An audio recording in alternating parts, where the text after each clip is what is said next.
ഉള്ള കാര്യം ഉള്ളതുപോലെ പറയുമ്പോൾ ഭയന്നിട്ട് കാര്യമില്ല, പ്രകോപിതരായിട്ടും കാര്യമില്ല. പിന്നെ ക്ഷുഭിതരായി നമ്മളെ കൊല്ലാൻ തീരുമാനിച്ച് രക്ഷയില്ല. എന്തൊക്കെ തന്നെ നിങ്ങൾ ചെയ്താലും ശരി, ഇതേ മേഖലയിൽ തന്നെ നമ്മൾ ഇവിടെ ഉണ്ടാവും. നിങ്ങൾക്ക് ഇതിനെ ആശയപരമായി എതിർത്ത് തോൽപ്പിക്കാൻ പറ്റില്ല എന്ന് വരുമ്പോഴാണ് ഈ ഹാക്ക് ചെയ്യുന്ന സംവിധാനവുമായിട്ട് വരുന്നത്.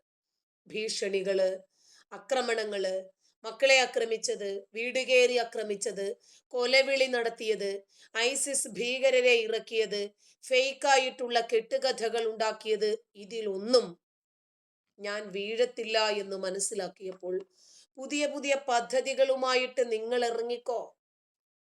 ഈ സത്യം പുറത്തുള്ള ആളുകൾ അറിയുന്നതിൽ നിങ്ങൾ എന്തിനാണ് ഇത്രയും വിഷമിക്കുന്നത്? എന്തിനാ ഇത്രയും ഭയക്കുന്നത്? ഉം? നിങ്ങളുടെ ഇത്തരം പ്രകോപനപരമായിട്ടുള്ള രീതികൾ കൊണ്ട് നമ്മൾ കുറച്ചുകൂടി ഈ മേഖലയ്ക്കകത്ത് ഉറച്ചു നിൽക്കത്തേ ഉള്ളൂ. സത്യം പറയാലോ, നിങ്ങൾ കൂട്ടിയാലൊന്നും കൂടൂല്ല ബായി. ഇത് നമ്മൾ ഒന്നിനും വേണ്ടിയല്ല, എന്തിനെങ്കിലും വേണ്ടിയാണെങ്കിലേ അവരെ നിങ്ങൾക്ക് കീഴ്പ്പെടുത്താൻ പറ്റൂ, പരാജയപ്പെടുത്താൻ പറ്റൂ. Thank you Jomos. എന്തെങ്കിലും സ്വാർത്ഥ താല്പര്യത്തിന് വേണ്ടി നിൽക്കുന്നവരാണെങ്കിൽ അവരെ നിങ്ങൾക്ക് വീഴ്ത്താൻ കിട്ടും. ഇപ്പോ പണം, ശരി ഇത്ര രൂപ തരാം, നിങ്ങൾ തിരിച്ചൊന്നും മതത്തിലേക്ക് വരണ്ട, നിങ്ങളൊന്ന് നിശബ്ദമായിട്ടിരുന്നാൽ മതി. എന്റെ ചാനൽ വിലക്കെടുക്കാൻ എന്തെല്ലാം ആരെല്ലാം തീരുമാനിച്ചു. എന്റെ ജീവൻ കൊടുത്ത് ഞാൻ പടുത്തുയർത്തി കൊണ്ടുവന്നതാണ് ഈ ചാനലും ഇത്രയും വീഡിയോകളും ഒക്കെ. അപ്പൊ അത് എന്താ വേണ്ടത് എന്നാ ചോദിച്ചത്. ഞാൻ എൻ്റെ ആദർശങ്ങൾക്കും എൻ്റെ ആശയങ്ങൾക്കും എൻ്റെ അഭിപ്രായങ്ങൾക്കും വിലയിടാനോ, എൻ്റെ നിലപാടുകൾക്ക് വിലയിടാനോ? ജിഹാദികളില്ല, മനസ്സിലായി. നിന്നെ പോലെയുള്ള ആളുകളാണ് സീനത്തെ കൊടും ജിഹാദികൾ. പൊട്ടിത്തെറിക്കുന്ന ഭീകരന്മാർ പ്രത്യക്ഷമായിട്ട് പറഞ്ഞിട്ടങ്ങ് പൊട്ടിത്തെറിക്കുന്നു. അകത്ത് നിന്നിട്ടുണ്ടല്ലോ, പൊട്ടിത്തെറിക്കേം വേണം, എന്നാൽ തെറിക്കാനും വയ്യ. തെറിക്കുന്നവര് തെറിച്ചോട്ടെ, അവരാണ് കൂടുതൽ പോയിസൺ, അവരാണ് കൂടുതൽ അപകടകാരികളായിട്ടുള്ളത്. അപ്പോ നമുക്ക് വിഷയത്തിലേക്ക് തന്നെ വരാം. തെരഞ്ഞെടുപ്പാണല്ലോ.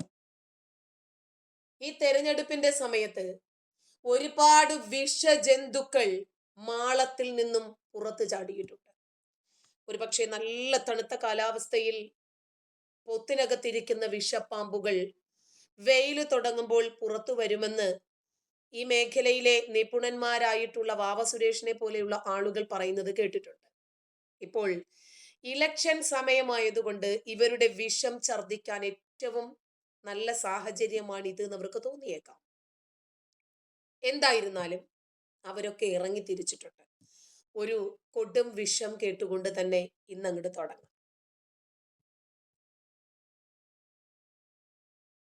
ഭീകരവാദത്തെ ന്യായീകരിക്കുകയും പരസ്യമായി ജിഹാദിന് ആഹ്വാനം ചെയ്തുകൊണ്ട് ജമായത്ത് ഉലമ ഈ ഹിന്ദ് നേതാവായ മഹമ്മൂദ് മദനി രംഗത്ത്. അടിച്ചമർത്തലുണ്ടായാൽ യുദ്ധമുണ്ടാകുമെന്നും ഭരണഘടനാ സ്ഥാപനങ്ങൾക്ക് നേരെ വെല്ലുവിളി നടത്തിയിരിക്കുകയാണ് ഇസ്ലാം പണ്ഡിതൻ. സാധാരണ ഭീകരവാദികൾ ഉപയോഗിക്കുന്ന വാക്ക് തന്നെയാണ് ജിഹാദ് എന്നത്. ഈയിടെ തന്നെ ഡൽഹിയിൽ ചാവേറായി കാർ സ്ഫോടനം നടത്തിയ ഹരിയാനയിലെ അൽഫലാഖ് കോളേജിലെ ഡോക്ടറായ ഇബർ നബി താൻ ജിഹാദ് നടത്തുന്നുവെന്ന് സ്ഫോടനത്തിന് മുൻപേ നടത്തിയ വീഡിയോയിൽ പറഞ്ഞിരുന്നു. സാധാരണ ഇസ്ലാമിക ഭീകരർ ഉപയോഗിക്കുന്ന വാക്കാണ് ഒരു ഇസ്ലാമിക പണ്ഡിതൻ നടത്തിയത് എന്നതിനാൽ തന്നെ വലിയ ആശങ്കയാണ് ഇപ്പോൾ ഉയരുന്നത്. വിശുദ്ധ യുദ്ധം എന്നതാണ് ഈ ഒരു അറബ് പദം കൊണ്ട് അർത്ഥമാക്കുന്നത്. പൊതുവെ തന്നെ ഇസ്ലാമിക ഭീകര സംഘടനകൾ ഉപയോഗിക്കുന്ന ഒരു വാക്കാണിത്. മതപരമായ ലക്ഷ്യങ്ങൾ നേടാൻ ശത്രുക്കൾക്ക് നേരെ നടത്തുന്ന ആക്രമണ പ്രവർത്തനങ്ങൾക്കാണ് ജിഹാദ് എന്ന പദം കൊണ്ട് സൂചിപ്പിക്കുന്നത്. ഒരു ഇസ്ലാമിക നേതാവ് ഇത്തരത്തിൽ പരസ്യമായി ജിഹാദിന് ആഹ്വാനം ചെയ്യുന്നതും ഇത് ആദ്യമായി അല്ലെങ്കിൽ അപൂർവങ്ങളിൽ അപൂർവമായിട്ടാണ്. അതാണ് ഇപ്പോൾ മഹ്മൂദ് മദനി പറഞ്ഞിരിക്കുന്നത്. ഇവിടെ ന്യൂനപക്ഷ അവകാശങ്ങളെ ഇല്ലായ്മ ചെയ്യുകയാണ് നീതിന്യായ വ്യവസ്ഥയും സർക്കാരുമെന്നും വലിയ വിമർശനം ഉന്നയിക്കുകയും ചെയ്തു. ഇന്ത്യയിലെ മുസ്ലിങ്ങളെ ആക്രമണത്തിന് പ്രേരിപ്പിക്കുകയും ഇന്ത്യയിലെ ഭരണഘടനാ സ്ഥാപനങ്ങളെ വെല്ലുവിളിക്കുകയുമാണ് മഹമ്മൂദ് മദനി ഈ പ്രസ്താവനയിലൂടെ ചെയ്തതെന്ന് BJP വിമർശനം ഉന്നയിക്കുകയും ചെയ്തിട്ടുണ്ട്. മഹമ്മൂദ് മദനിയുടെ വിവാദ പ്രസ്താവന ഇപ്പോൾ ബാബറി മസ്ജിദിലും മുത്തലാഖിലും കോടതി സർക്കാർ സമ്മർദ്ദത്തിന് വഴങ്ങിയെന്നതാണ് ഉയർത്തിയ മറ്റൊരു ആരോപണം. സുപ്രീം ആണെങ്കിൽ ഭരണഘടന സംരക്ഷിക്കണമെന്നും ഇതിലൂടെ പറയുന്നു. 1991 ആരാധനാലയ നിയമം നിലവിൽ ഉണ്ടായിരുന്നിട്ട് പോലും തുടരുന്ന കേസുകളെ പരാമർശിച്ചുകൊണ്ടാണ് ഇക്കാര്യങ്ങൾ പറഞ്ഞിരിക്കുന്നത്. അത്തരം സംഭവ വികാസങ്ങൾ ഭരണഘടനാ വ്യതിയാനങ്ങളെ എടുത്തു കാണിക്കുന്നുവെന്നും ഭരണഘടന സംരക്ഷിക്കപ്പെടുന്നിടത്തോളം കാലം സുപ്രീം കോടതിയെ സുപ്രീം എന്ന് വിളിക്കാൻ അർഹതയുണ്ട് എന്നതാണ് പറയുന്നത്. ഇത് സംഭവിക്കുന്നില്ലെങ്കിൽ അവശിഷ്ടമില്ലാത്ത ഒരു സ്ഥലത്ത് പോലും അത് പരമോന്നതമെന്ന് വിളിക്കപ്പെടാൻ അർഹതയില്ല എന്നും പറയുന്നു. പൊതു ചർച്ചകളിൽ ജിഹാദിനെ ചിത്രീകരിക്കുന്ന രീതിയെ എതിർത്തുകൊണ്ട് മാധ്യമങ്ങളും സർക്കാരും ഒരു പവിത്രമായ ആശയത്തെ വളച്ചൊടിക്കുകയാണ് ചെയ്തിരിക്കുന്നതെന്ന ആരോപണമാണ് ഈ ഇസ്ലാം പണ്ഡിതൻ നൽകുന്നത്. അതേപോലെ തന്നെ ലവ് ജിഹാദ്, സ്പ്ലിറ്റ് ജിഹാദ്, ലാൻഡ് ജിഹാദ് തുടങ്ങിയ ലേബലുകൾ ഉപയോഗിക്കുന്നതിനെ അദ്ദേഹം കടുത്ത ഭാഷയിൽ വിമർശിക്കുകയാണ് ചെയ്തിരിക്കുന്നത്. അവ യഥാർത്ഥ അർത്ഥത്തെ തെറ്റായി തന്നെ പ്രതിനിധീകരിക്കുന്നുവെന്നും പറയുന്നു. ജിഹാദ് വിശുദ്ധമായിരുന്നുവെന്നും അത് നിലനിൽക്കുന്നതും മതഗ്രന്ഥങ്ങളിൽ ജിഹാദിനെ കുറിച്ച് പരാമർശിക്കുന്നത് മറ്റുള്ളവരുടെ നന്മയുടെ പുരോഗതിക്ക് വേണ്ടി മാത്രമാണ് എന്നതാണ് ഇദ്ദേഹം ഇതിലൂടെ തന്നെ ജിഹാദിലെ മറ്റുള്ളവർക്ക് എന്ത് നന്മയാണ്? അല്ല, അറിയാത്തോണ്ട് ചോദിച്ചതാ. ജിഹാദ് ചെയ്യുക എന്ന് പറഞ്ഞാൽ തന്നെ ധർമ്മസമരം ചെയ്യുക, യുദ്ധം ചെയ്യുക, ധീര രക്തസാക്ഷികളായി മാറുക എന്നൊക്കെയാണ് ഇവര് അർത്ഥം വെച്ചിരിക്കുന്നത്. സായുധ സമരം, യുദ്ധം, അത്രേ ഉള്ളൂ. ഈ യുദ്ധം കൊണ്ട് മറ്റുള്ളവർക്ക് എന്ത് നന്മയാണ് ഉണ്ടാകുന്നത്? അല്ല, ആ മുസ്ലിങ്ങളോടാണല്ലോ ഈ ജിഹാദ് ചെയ്യുന്നത്. ആ കാഫിറുകളെ ഇല്ലായ്മ ചെയ്യുക എന്നതാണല്ലോ ഇവരുടെ ലക്ഷ്യം.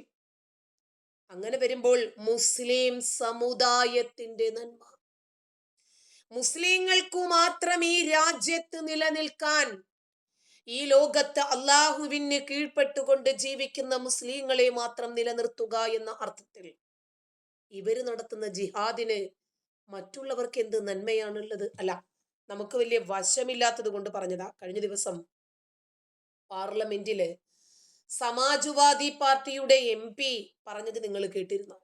എന്റെ കയ്യിലുണ്ട്, ഞാനത് കേൾപ്പിച്ചു തരാം. കേൾക്കാതെ പോകരുത്.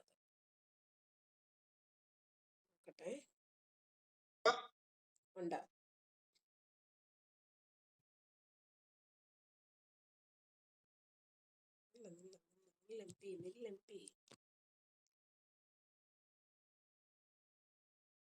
കണ്ടോ, സമാജ്വാദി പാർട്ടിയുടെ MP ഒരു പ്രസംഗമാണ്.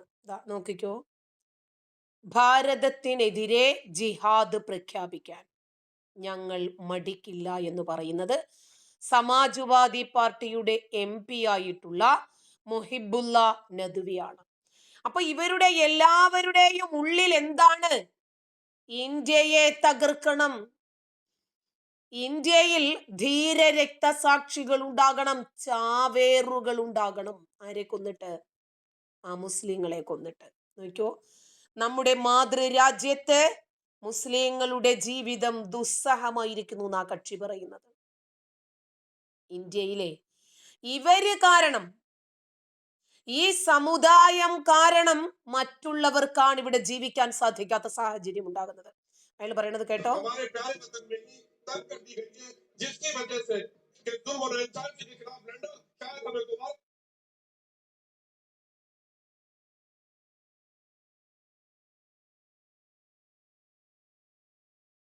അയാൾ പറയുന്നത് എന്താണെന്ന് ഞാൻ പറഞ്ഞുതരാം.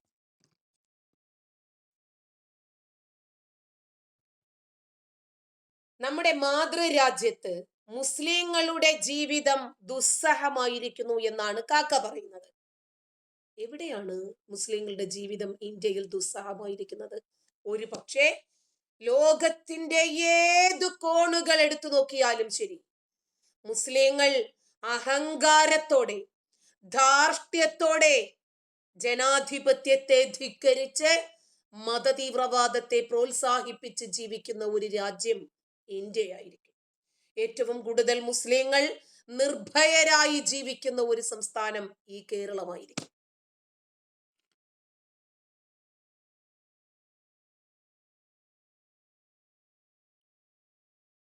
മുഹമ്മദ് മിദിലാജെ, ഉമ്മായ നാട്ടിൽ അറിയപ്പെടുന്ന പേരാണോ ഇത്? എനിക്ക് മനസ്സിലായി കേട്ടോ, നിന്റെ വികാരം ഞാൻ ഉൾക്കൊള്ളുന്നു. നാട്ടിലുള്ള എല്ലാവരും നിന്റെ പ്രിയപ്പെട്ട ഉമ്മായെ വിളിക്കുന്ന പേര് തന്നെയാണ് നീ ഇവിടെയും സൂചിപ്പിച്ചിരിക്കുന്നത്. ഗൾഫ് നിന്റെ തന്തയ്ക്ക് സ്ത്രീധനം കിട്ടിയതല്ലല്ലോടാ, ആണോ? എന്തിനാ മറ്റുള്ള ആളുകളൊക്കെ അങ്ങോട്ട് കയറി വരുന്നത് എന്ന് ഗൾഫ്? അപ്പോ നിന്റെ ഉമ്മായെ നീ ഗൾഫിലേക്ക് കൊണ്ടുപോയിട്ടുണ്ടോ?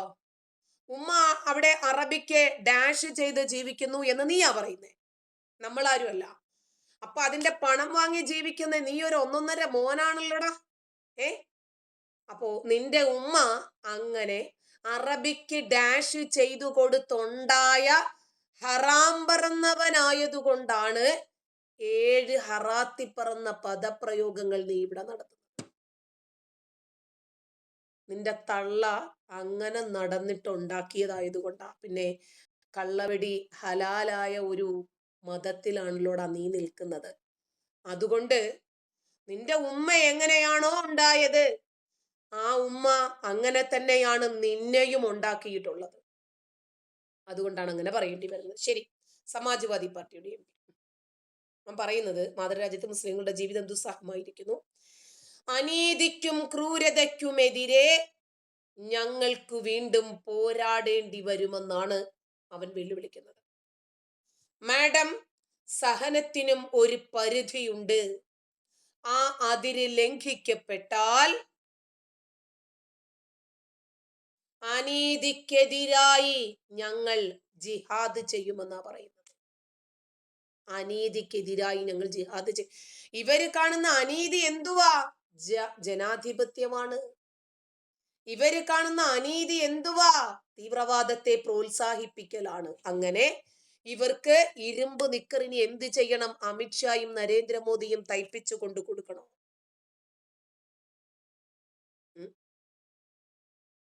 അപ്പോ ഇരുമ്പ് നിക്കറിട്ട് ചിതറിത്തെറിക്കാൻ ഞങ്ങൾക്ക് അനുവാദം വേണമെന്ന്, അല്ലേ? അങ്ങനെ അമുസ്ലിങ്ങളെയൊക്കെ ഇല്ലാതാക്കുന്നതിന് വേണ്ടിയുള്ള ഒരു പൊട്ടിത്തെറി, ഒരു ജിഹാദ് ഞങ്ങൾക്ക് ഇവിടെ ചെയ്യണം. ഞങ്ങൾ അതിനു വേണ്ടി തയ്യാറെടുക്കുവാണ് എന്നാണ് ഇപ്പം പറയുന്നത്. ഇതൊക്കെ കേൾക്കുമ്പോൾ നമ്മൾ ഇങ്ങനെ നിശബ്ദരായിട്ട് മിണ്ടാതെ ഒരു മൂലയ്ക്ക് പോയിട്ട് ഇതൊന്നും നമ്മളെ ബാധിക്കുന്നില്ലല്ലോ എന്ന് പറഞ്ഞിരിക്കണമെന്ന് അല്ല. ഇത് ഇന്നല്ലെങ്കിൽ നാളെ നമ്മളെയൊക്കെ ബാധിക്കുന്ന വലിയ വിപത്ത് തന്നെയാണ്. ഇന്നും ബാധിക്കും, നാളെയും ബാധിക്കും, മറ്റന്നാളിലും ബാധിക്കും. ഇനി വരുന്ന മുഴുവൻ ജനറേഷനെ സാരമായി ബാധിക്കും.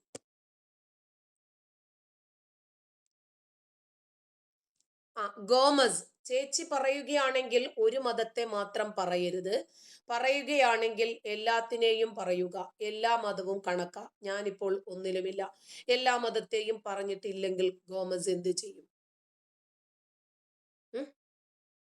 നിങ്ങൾ ഒരു മതത്തിലും വിശ്വസിക്കണ്ട, എല്ലാവരും അങ്ങനെ ആകണമെന്ന് നിങ്ങൾ എങ്ങനെ പറയും? നിങ്ങൾ എങ്ങനെ പറയും? ഇപ്പോ ഉസൈൻ ബോൾട്ടിനോട് നിങ്ങൾ പറയാണ്, നിങ്ങൾ സ്പോർട്സ് ചെയ്യുന്നെങ്കിൽ എല്ലാ സ്പോർട്സും നിങ്ങൾ ചെയ്യണം. ഓട്ടം മാത്രമായിട്ട് ഉസൈൻ ബോൾട്ട് പരിമിതപ്പെടുത്തരുത്. PT ഉഷ ചെസ് കളിക്കണം. വിശ്വനാഥ് ആനന്ദ് എന്താണ് അദ്ദേഹത്തിന് ഫുട്ബോൾ കളിച്ചാല്? സച്ചിൻ ടെണ്ടുൽക്കറിന് എന്തുകൊണ്ട് ഹൈ ജമ്പ് ചാടാൻ പാടില്ല? ചോദിക്കണം നിങ്ങൾ, അല്ലേ? ബ്രൂസ്ലി എന്താണ് അതിൽ മാത്രം ബ്രേക്ക് ഡാൻസിൽ അല്ലെങ്കിൽ സിനിമാറ്റിക് ഡാൻസിൽ മാത്രം എന്താ ഒതുങ്ങിയത്? എന്തേ ബ്രൂസ്ലിക്ക് വേറെ എന്തെല്ലാം സ്പോർട്സ് ഐറ്റംസ് ഉണ്ടായിരുന്നു? അതൊക്കെ എടുക്കാമായിരുന്നില്ലേ എന്ന് ചോദിക്കണം. ആദ്യം ഒരു വ്യക്തിയുടെ സ്വാതന്ത്ര്യത്തിന് മേലെ കടന്നു കയറാൻ ശ്രമിക്കരുത്. മിഥിലാജെ, ഉമ്മായ അറബി വിട്ടോ? നീ അവിടെ കാവല് നിൽക്കാടാ. നീ നല്ല നട്ടലുള്ള മോൻ തന്നെ കേട്ടാ. സ്വന്തം മാതാവിനെ വരെ അറബിക്ക് കാഴ്ച വെച്ചിട്ട് അത് പബ്ലിക്കിൽ വന്ന് കമന്റ് രൂപത്തിൽ വിളിച്ചു പറയാൻ പല തന്തയ്ക്കുണ്ടായ നിന്നെ പോലെയുള്ളവനെ പറ്റൂ. എന്റെ ഉമ്മായെ ഞാൻ അറബിക്ക് കൊണ്ടുപോയി കാഴ്ച വെച്ചിട്ട് അവിടെ നിന്ന് കിട്ടുന്ന പണം വാങ്ങിയാണ് ഞാൻ തിന്നുന്നത് എന്ന് ഒരു മിഥിലാജ് ഇവിടെ വന്ന് പറയണമെങ്കിൽ അവന്റെ ഒക്കെ തൊലിക്കട്ടി ഒന്ന് ആലോചിച്ച് നോക്കിക്കേ. ആ മിഥിലാജ് ഇവിടെ വന്ന് അവന്റെ ഉമ്മയെ കുറിച്ച് പറയുവാ. എടാ, പെറ്റ തള്ളയെ കൂട്ടിക്കൊടുത്തിട്ട് ജീവിക്കുന്ന പരനാറി ചെറ്റകളെ, നിനക്കൊക്കെയേ അത് വഴങ്ങൂ. നട്ടെല്ല് നിവർത്തി അധ്വാനിച്ച് തിന്നാൻ കൊടുത്തു വളർത്തിയ തന്തമാരുടെ മക്കൾ, എന്നെ പോലെയുള്ളവർക്ക് അത് വഴങ്ങില്ല. മരിക്കേണ്ടി വന്നാലും തുണി ഉരിഞ്ഞു കൊടുക്കില്ല. പക്ഷെ നിനക്കൊക്കെ അത് പറ്റും. അപ്പൊ ഗോമസിന് കാര്യം മനസ്സിലായല്ലോ. ഓരോരുത്തർക്കും അറിയുന്ന വിഷയങ്ങളെ കുറിച്ച് അവർക്ക് സംസാരിക്കാൻ പറ്റും. എനിക്ക് എൻ്റെ മതത്തെ കുറിച്ചാണ് അറിയുന്നത്. ആ മതത്തെ കുറിച്ചിട്ടാണ് ഞാൻ ഗഹനീയമായി പഠിപ്പിച്ചത്. അതിനെക്കുറിച്ചാണ് ഞാൻ ഏറ്റവും കൂടുതൽ റിസർച്ചുകൾ നടത്തിയത്. എനിക്ക് മറ്റു മതങ്ങളെ കുറിച്ച് അറിയില്ല. അതുകൊണ്ട് എനിക്കത് ഫോളോ ചെയ്യാൻ ജസ്റ്റ് അറിവ് മതി. വിമർശിക്കാൻ നമുക്ക് നല്ല അറിവ് വേണ്ടേ? പോസ്റ്റ്മോർട്ടം ചെയ്ത അറിവില്ലാതെ നമുക്ക് വിമർശിക്കാൻ പറ്റും. ഞാനിപ്പോ ഒരു ഹൈന്ദവ ദർശനങ്ങൾ എടുത്തു വെച്ച് വിമർശിച്ചു. അപ്പോൾ എന്നെ അതിനെക്കുറിച്ച് വളരെ നന്നായി അറിയുന്ന ആളുകൾ സംവാദത്തിന് വിളിക്കും. നിങ്ങൾ ആ പറഞ്ഞത് തെറ്റാണ്, ഞങ്ങൾ തെളിയിക്കാമെന്ന് പറയും. എനിക്ക് അതിനെക്കുറിച്ച് അറിയില്ല. അറിയാത്ത വിഷയങ്ങളിൽ വളരെ അഗ്രഗണ്യ പാണ്ഡിത്യമുണ്ട് എന്ന രൂപത്തിൽ നമുക്ക് സംസാരിക്കാൻ പറ്റും. എനിക്കത് ഇഷ്ടമല്ല. എനിക്കറിയുന്ന വിഷയത്തെക്കുറിച്ച് മാത്രമേ ഞാൻ പറയൂ. അപ്പോ ഇന്ന് നമ്മുടെ രാജ്യത്ത് മുസ്ലിങ്ങൾ അന്തസ്സായിട്ട് അഭിമാനത്തോടുകൂടി ജീവിക്കുന്നുണ്ടെങ്കിൽ അതെന്തുകൊണ്ടാണെന്നറിയാമോ? ഈ രാജ്യത്തെ അപകടകരമാം വിധം സ്നേഹിക്കുന്ന ഒരു രാജ്യസ്നേഹിയായിട്ടുള്ള പ്രധാനമന്ത്രി ഈ രാജ്യം ഭരിക്കുന്നത് കൊണ്ടാണ്. മുംബൈ ഭീകരാക്രമണം ഉണ്ടാകുന്നതിന് മുമ്പ് 13ഓളം തവണയാണ് പിന്നിൽ നിന്ന് സോണിയയും മുന്നിൽ നിന്ന് മൗനി ബാബയും ഭരിച്ച ഈ രാജ്യത്തിന് മുന്നറിയിപ്പ് കിട്ടിയത് എന്ന് പറഞ്ഞത് NIA. ഒരു പുൽക്കൊടി പോലും അനക്കാൻ സാധിച്ചില്ല. ഒരു പുൽക്കൊടി പോലും അനക്കിയില്ല.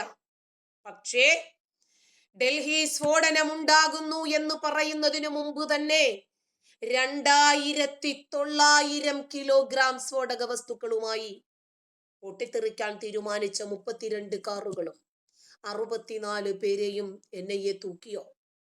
അത് ഈ രാജ്യത്തിന്റെ ഭരണമെടുക്ക.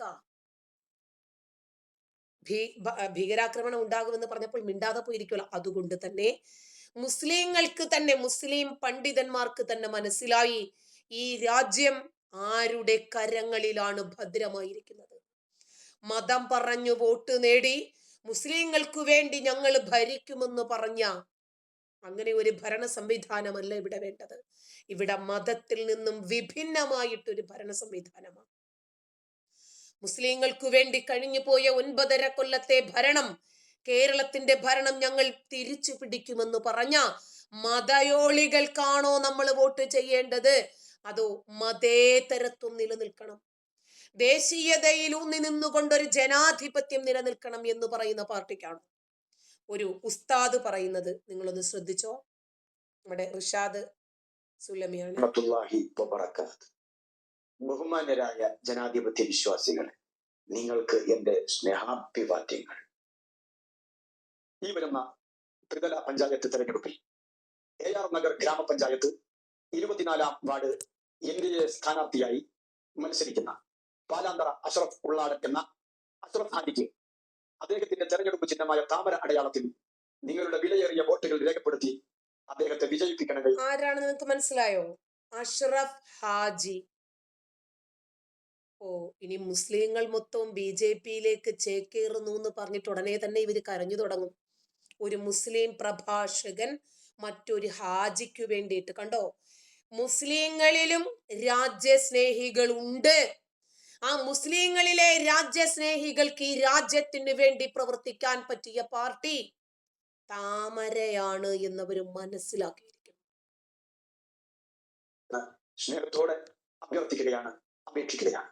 ശ്രീ അഷ്റഫ് ഹാജി വിജയിച്ചു വന്നാൽ 24-ാം വാർഡിലെ മുഴുവൻ വോട്ടർമാർക്കും ഞാൻ ഉറപ്പു നൽകുകയാണ്, നിങ്ങൾക്ക് അർഹമായ എല്ലാ ആനുകൂല്യങ്ങളും കേന്ദ്ര ഗവൺമെന്റ് നൽകുന്ന മുഴുവൻ വികസന പദ്ധതികളും ക്ഷേമ പദ്ധതികളും ഓരോരുത്തർക്കും എത്തിച്ചു നൽകുന്നതിൽ, നിങ്ങളുടെ കൂടെ ഉണ്ടാകുന്നതിൽ, നിങ്ങളെ സഹായിക്കുന്നതിൽ, നിങ്ങളുടെ കൂടെ ഒരു കൂടപ്പിറപ്പിനെ പോലെ എന്റെ ബഹുമാന്യ സുഹൃത്ത് അഷ്റഫ് ഹാജി ഉണ്ടാകുമെന്ന് ഞാൻ നിങ്ങൾക്ക് ഉറപ്പു നൽകുകയാണ്. കേന്ദ്ര ഗവൺമെന്റ് നൽകുന്ന ക്ഷേമ പ്രവർത്തനങ്ങളോ ആനുകൂല്യങ്ങളോ ഒന്നും തന്നെ നമ്മുടെ വാർഡുകളിൽ എത്തിക്കിട്ടില്ല. അത് കൃത്യമായി നിങ്ങളിലേക്ക് ഓരോരുത്തരിലേക്കും എത്തിച്ചു തരാൻ പ്രിയങ്കരനായ അഷ്റഫ് ഹാജി ഉള്ളാടൻ നിങ്ങളുടെ സാരഥിയായി വിജയിച്ചു വരട്ടെ. അതിന് നിങ്ങളുടെ ഓരോരുത്തരുടെയും മനസ്സാക്ഷിയുടെ അംഗീകാരം, നിങ്ങളുടെ സമ്മതിദാന അവകാശം, നിങ്ങളുടെ വോട്ടവകാശം അത് താമര അടയാളത്തിൽ രേഖ. ഇത് ഒരു രൂപത്തിലുള്ള ഇലക്ഷൻ പ്രചരണമാണ്. ഇതെന്താ പറഞ്ഞത്?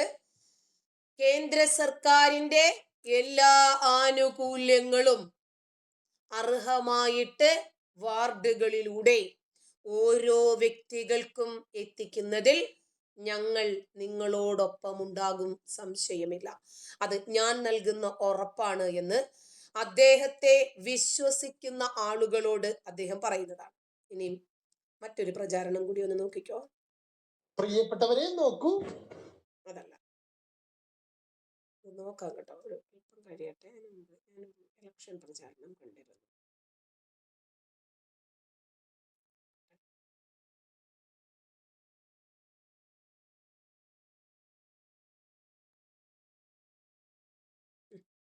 എന്ത് പറഞ്ഞിട്ടാണ് ഇവര് വോട്ട് ചോദിക്കുന്നത് എന്ന് നോക്കിക്കോ.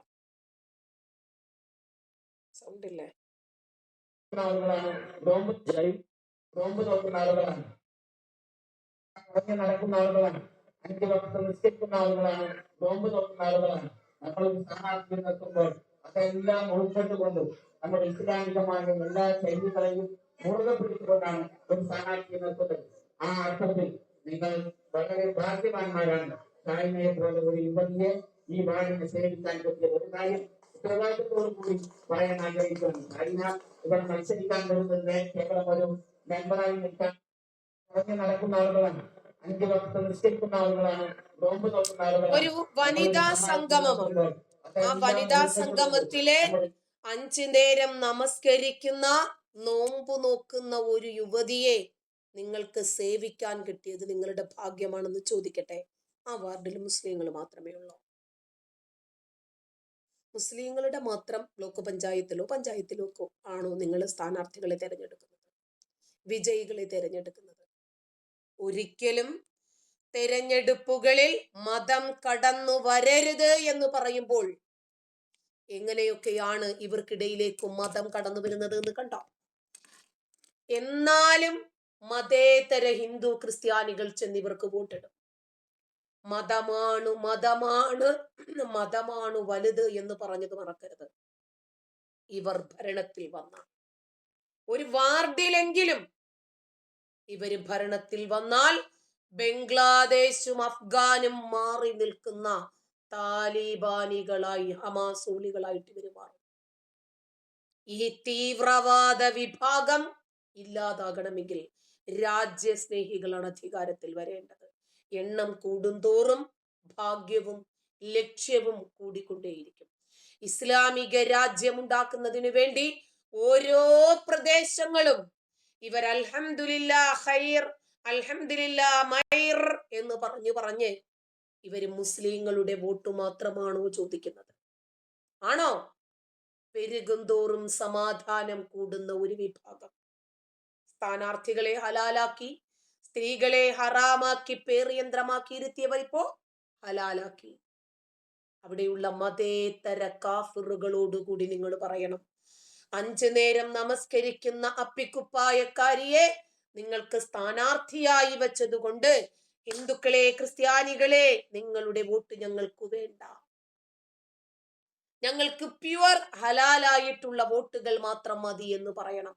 കേരളം മാറിക്കൊണ്ടിരിക്കുന്നത് കണ്ടോ? കേരളം താലിബാനിലേക്ക് കൂപ്പുകുത്തിക്കൊണ്ടിരിക്കുന്ന പ്രബുദ്ധ കേരളത്തിലാണ് നമ്മുടെ MP പറയുന്നത് നമുക്ക് സമാധാനമില്ല മുസ്ലിം സമുദായത്തിന്, അതുകൊണ്ട് നമുക്ക് ജിഹാദ് ചെയ്യണമെന്ന്. സംവരണ വാർഡിൽ അപ്പൊ എന്ത് ചെയ്യും ഇവര്? കാഫിറുകൾ പഞ്ചായത്ത് മെമ്പറിന്റെ ഒപ്പ് മേടിക്കാൻ എത്ര തവണ ചെല്ലേണ്ടി വരും? കലിമ പറഞ്ഞിട്ട് പോകുമോ? അല്ല, എന്തെങ്കിലും രൂപത്തിലെ മെമ്പറിന്റെ ഒപ്പ് വേണമെങ്കിൽ കാഫിറുകൾ കലിമയൊന്ന് പഠിച്ചു വെച്ചോ. ഒരു തവണ പോകേണ്ടടുത്ത് 10 തവണ പോകേണ്ടി വരും. കാരണം ഇസ്ലാമിക സ്ഥാനാർത്ഥിയാണല്ലോ നിൽക്കുന്നത്. അവര് സാമുദായിക പാർട്ടിയാണ് എന്ന് പറഞ്ഞാൽ ഈ പ്രശ്നമില്ല, നമ്മളിങ്ങനെ വിമർശിക്കില്ല. മറിച്ച് ഇസ്ലാമിന്റെ ഐഡിയോളജിയും ഞങ്ങൾ മതേതരന്മാരാണ് എന്ന വീമ്പ് പറച്ചിലുമാണ് ഇവർ. ചിലപ്പോൾ ബിരിയാണിക്ക് വേണ്ടിയിട്ട് മതേതരന്മാര് പോയിട്ട് വോട്ട് കുത്തും കേട്ടോ. നമസ്കാരം, നോമ്പും സ്ഥാനാർത്ഥിയും തമ്മിൽ എന്തു ബന്ധമാണുള്ളത് എന്ന് നിങ്ങൾ ചിന്തിക്കുക. കേരള സമൂഹത്തെ എന്താണ് മതം എന്നിവര് പഠിപ്പിക്കുക. മതേതരം പൂത്തുലഞ്ഞ് ഭൂരിപക്ഷമായി കൊണ്ടിരിക്കുന്ന ഈ ജിഹാദി സംസ്ഥാനത്തെ അൽ കേരളം എന്ന് നമ്മൾ കളിയാക്കി പറഞ്ഞത് അന്വർത്ഥമാക്കിക്കൊണ്ടിരിക്കുക. ഇവർക്ക് ഉളുപ്പില്ലാത്തത് കൊണ്ടല്ല, അങ്ങനെയൊന്നും പറയരുത്. ഇവർക്ക് ഉളുപ്പുണ്ട്.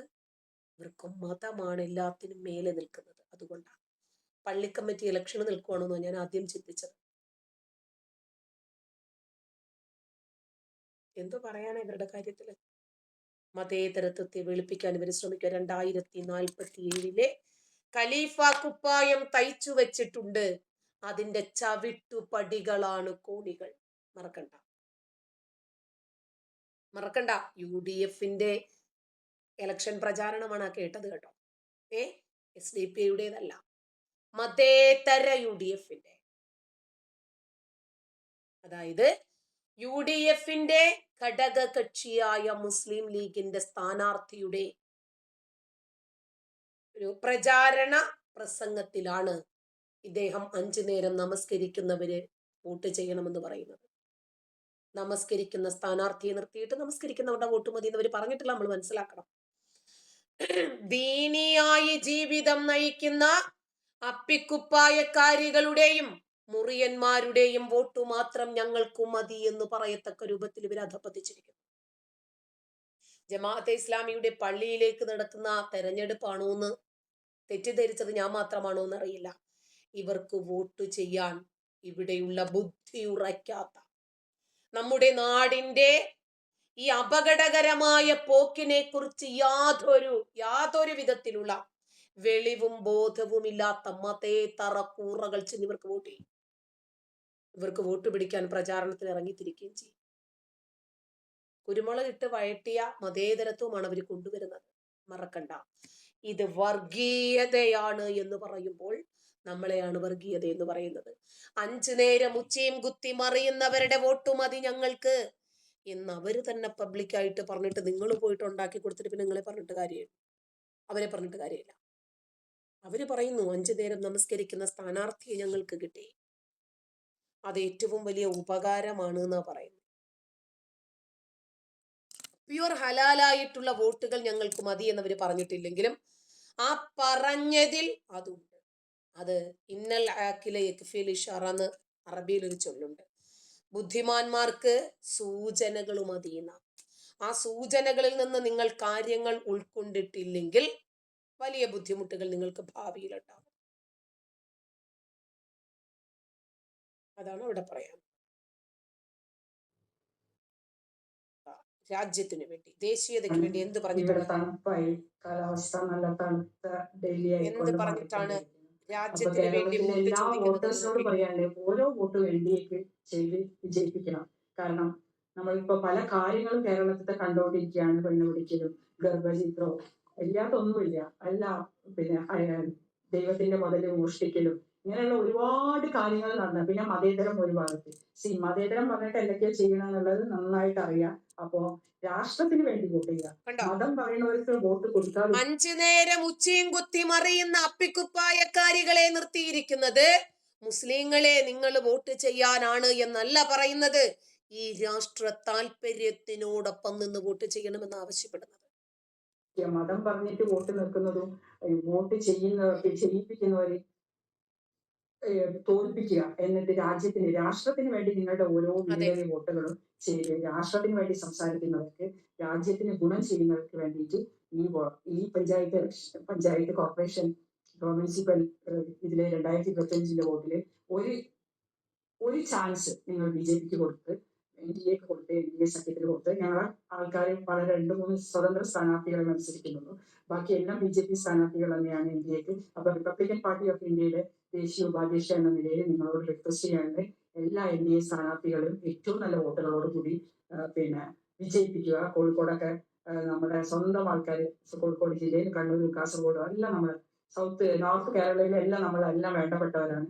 അപ്പൊ എല്ലാവർക്കും ഓരോ വോട്ട് ചെയ്ത് അവരെല്ലാവരെയും NDAക്ക് ഒരു വോട്ട് ചെയ്ത് വിജയിപ്പിക്കുക എന്ന് പറയണം ഡോക്ടർ നുസ്രത്ത് ജഹാൻ ഡൽഹി. ഇതാണ് രാജ്യ താല്പര്യത്തോടൊപ്പം നിൽക്കുന്ന ആളുകളുടെ വോട്ട് ചോദിക്കൽ രീതി.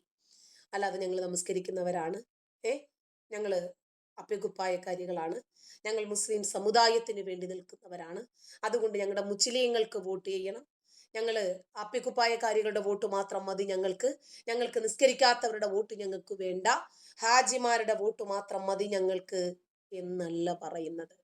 ഈ രാജ്യം ഇങ്ങനെ തന്നെ നിലനിൽക്കണമെങ്കിൽ, ഈ രാഷ്ട്രത്തിന്റെ ബഹുസ്വരതയ്ക്കു വേണ്ടി, ഈ രാഷ്ട്രത്തെ സംരക്ഷിക്കുന്നതിന് വേണ്ടി, ഇവിടത്തെ മതേതരത്വത്തിനു വേണ്ടിയാണ് വോട്ട് ചെയ്യേണ്ടത്. നമ്മളുടെ സമ്മതിദാന അവകാശം നമ്മൾ എവിടെ എങ്ങനെ വിനിയോഗിക്കണം എന്ന് പഠിക്കണം. എല്ലാ മേഖലകളിലും ഈ രാജ്യ താല്പര്യത്തിന് വേണ്ടിയിട്ടുള്ള സ്ഥാനാർത്ഥികൾ നിൽപ്പുണ്ട്.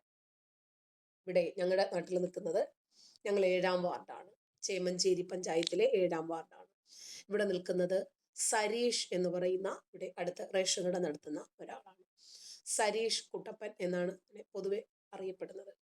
അപ്പൊ ആളാണ് എന്ത് കാര്യത്തിനും 7-ാം വാർഡില് എന്ത് വിഷയം ആർക്കുണ്ടെങ്കിലും അവർക്ക് അർഹമായിട്ടുള്ള അംഗീകാരങ്ങൾ, ആനുകൂല്യങ്ങൾ നേടാൻ ആ വ്യക്തി ഒപ്പമുണ്ടാകും. ഇപ്പോ അദ്ദേഹം സ്ഥാനാർത്ഥിയാകുന്നതിന് മുമ്പ് എല്ലാ കാര്യത്തിലും ഞങ്ങളുടെ കൂടെ നിന്ന ആളാണ്.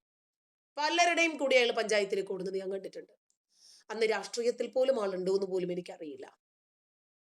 എന്നിട്ടും നമ്മൾ രാജ്യ താല്പര്യമാണല്ലോ നമ്മുടെ ഏറ്റവും പ്രധാനം. കാരണം കേന്ദ്ര സർക്കാരിന്റെ പല രൂപത്തിലുള്ള ആനുകൂല്യങ്ങളും സാധാരണക്കാരിലേക്ക് എത്തുന്നില്ല എന്നത് ഒരു വാസ്തവം.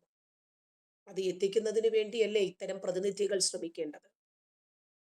അതല്ലാതെ കേന്ദ്ര സർക്കാരിന്റെ അരി അടിച്ചു മാറ്റി കിറ്റുണ്ടാക്കിയിട്ട് സംസ്ഥാന സർക്കാരിന്റെ പേരിൽ കൊടുക്കലല്ലോ. അതുകൊണ്ട് നമ്മള് അർഹമായിട്ടുള്ള അംഗീകാരം നേടിയെടുക്കണമെങ്കിൽ ആരെയാണ് അധികാര കസേരയിൽ കൊണ്ടുവരേണ്ടത് എന്ന് നമുക്ക് ചിന്തിക്കാം. അതെ, കൃഷിയിടങ്ങൾ പ്രസവ പലകയിൽ വരെ ഭോഗിക്കാൻ കൊടുക്കണം എന്ന് പറഞ്ഞ മുഹമ്മദാണ് എൻ്റെ ഹീറോ. അടിപൊളി അടിപൊളി. ഇതാണ് നമ്മുടെ മതേതരത്വം. ഉത്തർപ്രദേശിലെ മുസാഫർനഗർ ജില്ലയിൽ മസ്ജിദുകളിൽ നിന്ന് ഒരാഴ്ചയ്ക്കുള്ളിൽ നീക്കം ചെയ്തത് 40 ഉച്ചഭാഷിണികൾ. സുപ്രീം കോടതി നിർദ്ദേശങ്ങൾ പാലിച്ചാണ്. ഏതെങ്കിലും നമ്മുടെ നാട്ടിലെ വാർത്താ മാധ്യമങ്ങൾ ഇങ്ങനെ ഒരു വാർത്ത റിപ്പോർട്ട് ചെയ്തത് നിങ്ങൾ കണ്ടോ? ഇതാണ് അടിമുടി ഇവരുടെ നഖത്തിന്റെ ഇടയിൽ വരെ മതം മാത്രമാണ് ഇവരുടെ പ്രധാനം. അതുകൊണ്ട്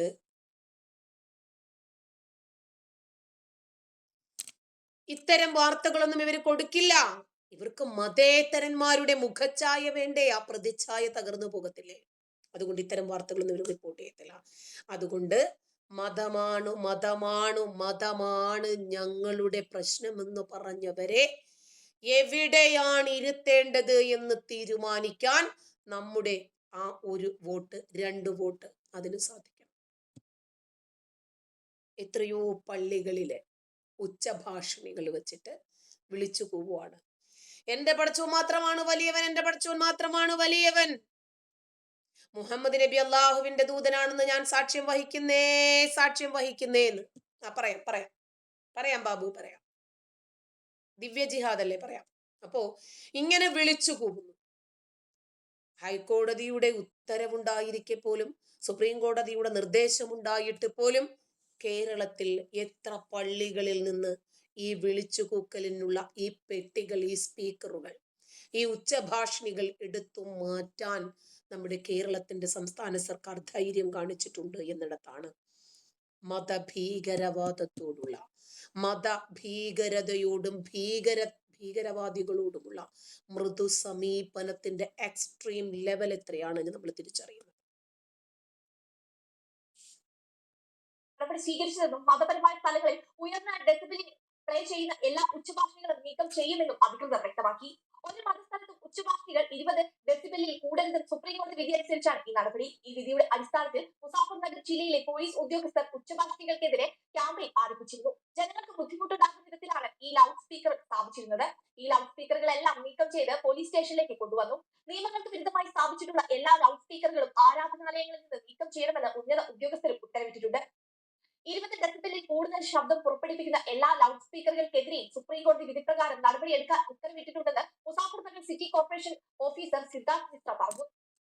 ഉത്തർപ്രദേശിലെ മുസാഫർനഗർ ജില്ലയിൽ മസ്ജിദുകളിൽ നിന്ന് ഒരാഴ്ചയ്ക്കുള്ളിൽ നീക്കം ചെയ്തത് 40 ഉച്ചഭാഷണികൾ. ഒരാഴ്ച കൊണ്ട് നോക്കട്ടെ. ഇപ്പോ നമ്മുടെ നാട്ടില് ഇങ്ങനെ ഒരു നിയമം ഇപ്പൊ വരുമോ? ഇല്ല. തെരഞ്ഞെടുപ്പാണ്. ആളുകളെ പറ്റിക്കണ്ടേ? പോയി ചിരിച്ച് കൈകൊടുത്ത് തുണി കഴുകിക്കൊണ്ടിരിക്കുന്നവന്റെ കയ്യിൽ നിന്ന് തുണി വാങ്ങിച്ച് കഴുകി, കരഞ്ഞുകൊണ്ടിരിക്കുന്ന കുഞ്ഞിനെ ഒന്ന് ഒക്കത്തെടുത്ത് അവരുടെ വീട്ടില് കസേരയില്ലാത്ത, കാലില്ലാത്ത കസേരയിൽ ഒന്നിരുന്ന് ഏത് വിയർത്ത് നാറി നിൽക്കുന്നവന്റെയും തോളിൽ ഒന്ന് കൈയിട്ട് കുട്ടിയുടെ ചുണ്ടിലൊന്ന് പിടിച്ച് ഒരു ഉമ്മയൊക്കെ ഒന്ന് കൊടുത്ത് നമ്മള് അയിത്തമില്ലാത്തവരാണ്, നമ്മൾ ഭയങ്കര 916 മതേതരന്മാരാണ് എന്ന് തെളിയിക്കണ്ടേ? സുപ്രീം കോടതിയുടെ വിധി പോലും ഇവര് നടപ്പിലാക്കില്ല. പക്ഷേ അങ്ങനത്തെ വോട്ട് ഞങ്ങൾക്ക് വേണ്ട. അങ്ങനെ രാജ്യത്തെ നിയമങ്ങളെ ലംഘിച്ച് മതഭീകരതയെ താലോലിക്കുന്ന രൂപത്തിലുള്ള ഒരു നിയമലംഘനവും ഞങ്ങൾ നടത്തില്ല എന്ന അഭിപ്രായമുള്ള ഈ രാജ്യത്ത് ഒരുപാട് സംസ്ഥാനങ്ങളുണ്ട് എന്ന് നമുക്ക് അസം, ഉത്തരാഖണ്ഡ്, UP ഒക്കെ തെളിയിച്ചുകൊണ്ടിരിക്കുക. നമുക്ക് ഈ കേരളത്തെ വെച്ചിട്ട് മാത്രം മറ്റ് സംസ്ഥാനങ്ങളെ ഒന്നും തുലനം ചെയ്യാൻ പറ്റില്ല. കാരണം എന്തെന്നറിയാമോ? കേരളത്തിന്റെ മതേതരത്വം എന്ന് പറഞ്ഞാല് മുസ്ലിം ലീഗിന്റെ, അതല്ലെങ്കിൽ നമ്മുടെ മദനിയെ പോലെയുള്ള ആളുകളുടെയൊക്കെ കാലിൻ്റെ ഇടയിൽ കൊണ്ടുപോയി കെട്ടിവെച്ചിരിക്കുന്ന സെക്യുലറിസമാണ് നമ്മൾ ഇവിടെ കാണുന്നത്. തെരഞ്ഞെടുപ്പ് വരുന്ന സമയത്ത് ആരുടെ വോട്ടായിരുന്നാലും വേണ്ടില്ല, ആരുമായിട്ടും നമ്മളൊരു സഖ്യത്തിനും തയ്യാറാണ്. നമുക്ക് ജയിക്കണം. ഇനി മതേതരത്വമല്ല, മതതീവ്രവാദമല്ല, നിങ്ങൾ എന്ത് കളി കളിച്ചിരുന്നാലും ശരി, ഞങ്ങളുടെ സ്ഥാനാർത്ഥി അങ്ങ് ജയിപ്പിച്ചോ. അതുകൊണ്ട് ഈ രാഷ്ട്രത്തെ സ്നേഹിക്കുന്നവർ നാളെ നമ്മുടെ രാജ്യത്ത് സംഭവിക്കാനിരിക്കുന്ന ഒരു താലിബാനിസത്തെയും ഒരു ഗാസയെയും മുന്നിൽ കണ്ട് നമ്മളുടെ സമ്മതിദാന അവകാശം രാജ്യത്തെ സ്നേഹിക്കുന്ന, രാഷ്ട്രത്തെ സേവിക്കാൻ ആഗ്രഹിക്കുന്ന ആളുകൾക്ക് നൽകാൻ തീരുമാനിച്ചാൽ മാത്രമേ ജനാധിപത്യം പുലരൂ. അല്ലെങ്കിൽ ഇതുവരെ ഭരിച്ചു മുടിച്ച കോൺഗ്രസിന്റെ കരങ്ങളിലേക്ക് ഈ രാജ്യം ഇനിയും ചെല്ലില്ല എന്നത് നേര്.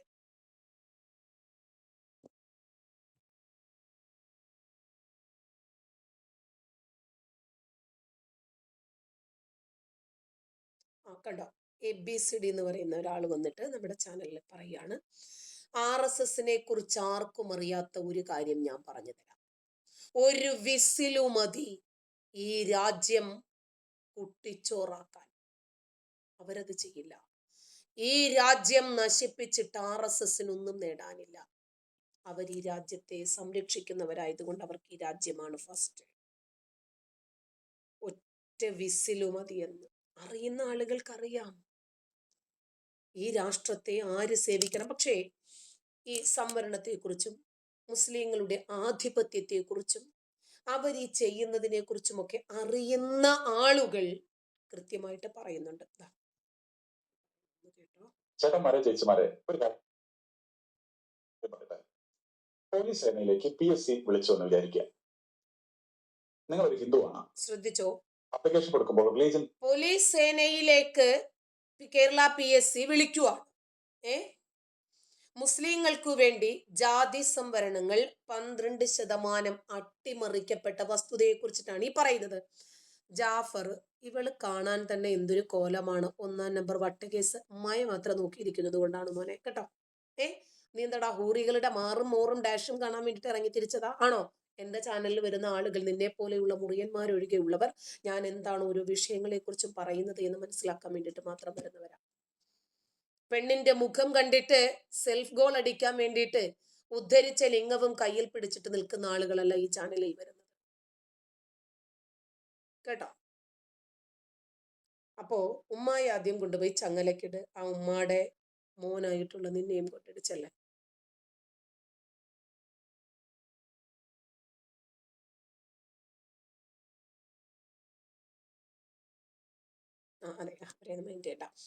അപ്പോ പോലീസ് സേനയിലേക്ക് വിളിക്കപ്പെട്ടാൽ ഇന്നുള്ള അവസ്ഥയെ കുറിച്ചിട്ടാണ് ഇദ്ദേഹം ഈ പറയുന്നത്. നാളെ ഇവര് ജയിച്ച് കയറിയാലുള്ള അവസ്ഥകളെ കുറിച്ച് നാളെ ഇദ്ദേഹം വ്യക്തമായിട്ട് പറഞ്ഞു തരും. ഇതൊന്ന് കേട്ടോ. ചേട്ടന്മാരെ, ചേച്ചിമാരെ, ഒരു കാര്യം പറയട്ടെ. പോലീസ് സേനയിലേക്ക് PSC വിളിച്ചു എന്ന് വിചാരിക്കുക. നിങ്ങൾ ഒരു ഹിന്ദുവാണ്. അപ്ലിക്കേഷൻ കൊടുക്കുമ്പോൾ റിലീജിയൻ ചോദിക്കുന്നു. ഹിന്ദു എന്ന് ക്ലിക്ക് ചെയ്യുന്നു. പ്രത്യേകിച്ച് ഒന്നും സംഭവിക്കുന്നില്ല. നിങ്ങളൊരു ക്രിസ്ത്യാനിയാണെന്ന് വിചാരിക്കുക. ആപ്ലിക്കേഷനിൽ നിങ്ങൾ റിലീജിയന്റെ സ്ഥലത്ത് ക്രിസ്ത്യൻ എന്ന് എഴുതുന്നു. പ്രത്യേകിച്ച് ഒന്നും സംഭവിക്കുന്നില്ല. നേരെ മറിച്ച് നിങ്ങളൊരു മുസ്ലിം ആണെന്ന് വിചാരിക്കുക. നിങ്ങൾ റിലീജിയന്റെ സ്ഥലത്ത് മുസ്ലിം എന്ന് ക്ലിക്ക് ചെയ്യുന്നു. എന്തെങ്കിലും സംഭവിക്കുമോ? സംഭവിക്കും. മുസ്ലിം ആണെങ്കിൽ അപ്പോൾ തന്നെ 12% OBC സംവരണത്തിന്റെ അർഹത ലഭിക്കുന്നവരായിട്ട് നിങ്ങൾ മാറ്റപ്പെടുകയാണ്. അതെങ്ങനെയെന്നാണ് ചോദ്യം. എങ്കിൽ ഞാൻ വീണ്ടും പറയാം.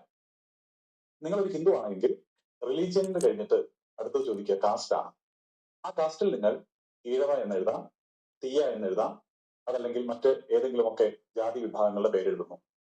നിങ്ങളൊരു ക്രിസ്ത്യൻ ആണെങ്കിൽ നിങ്ങൾ കാസ്റ്റിന്റെ സ്ഥലത്ത് ലത്തീൻ എന്ന് എഴുതാം, നാടാർ എന്ന് എഴുതാം, അതല്ലെങ്കിൽ മറ്റേതെങ്കിലും ജാതി എഴുതുന്നു.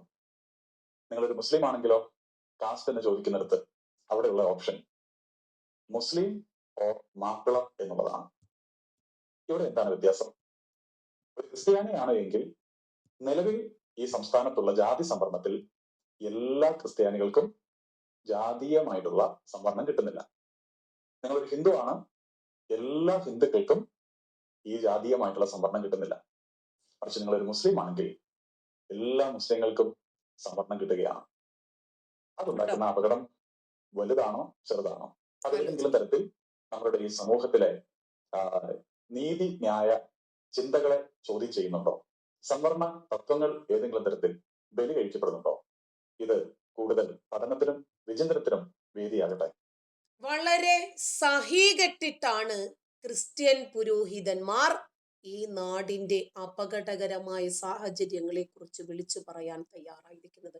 ഇത്രയും കാലവും അവരിതൊന്നും പറഞ്ഞിരുന്നില്ല. അവർക്കിത് അറിയാത്തത് കൊണ്ടല്ല.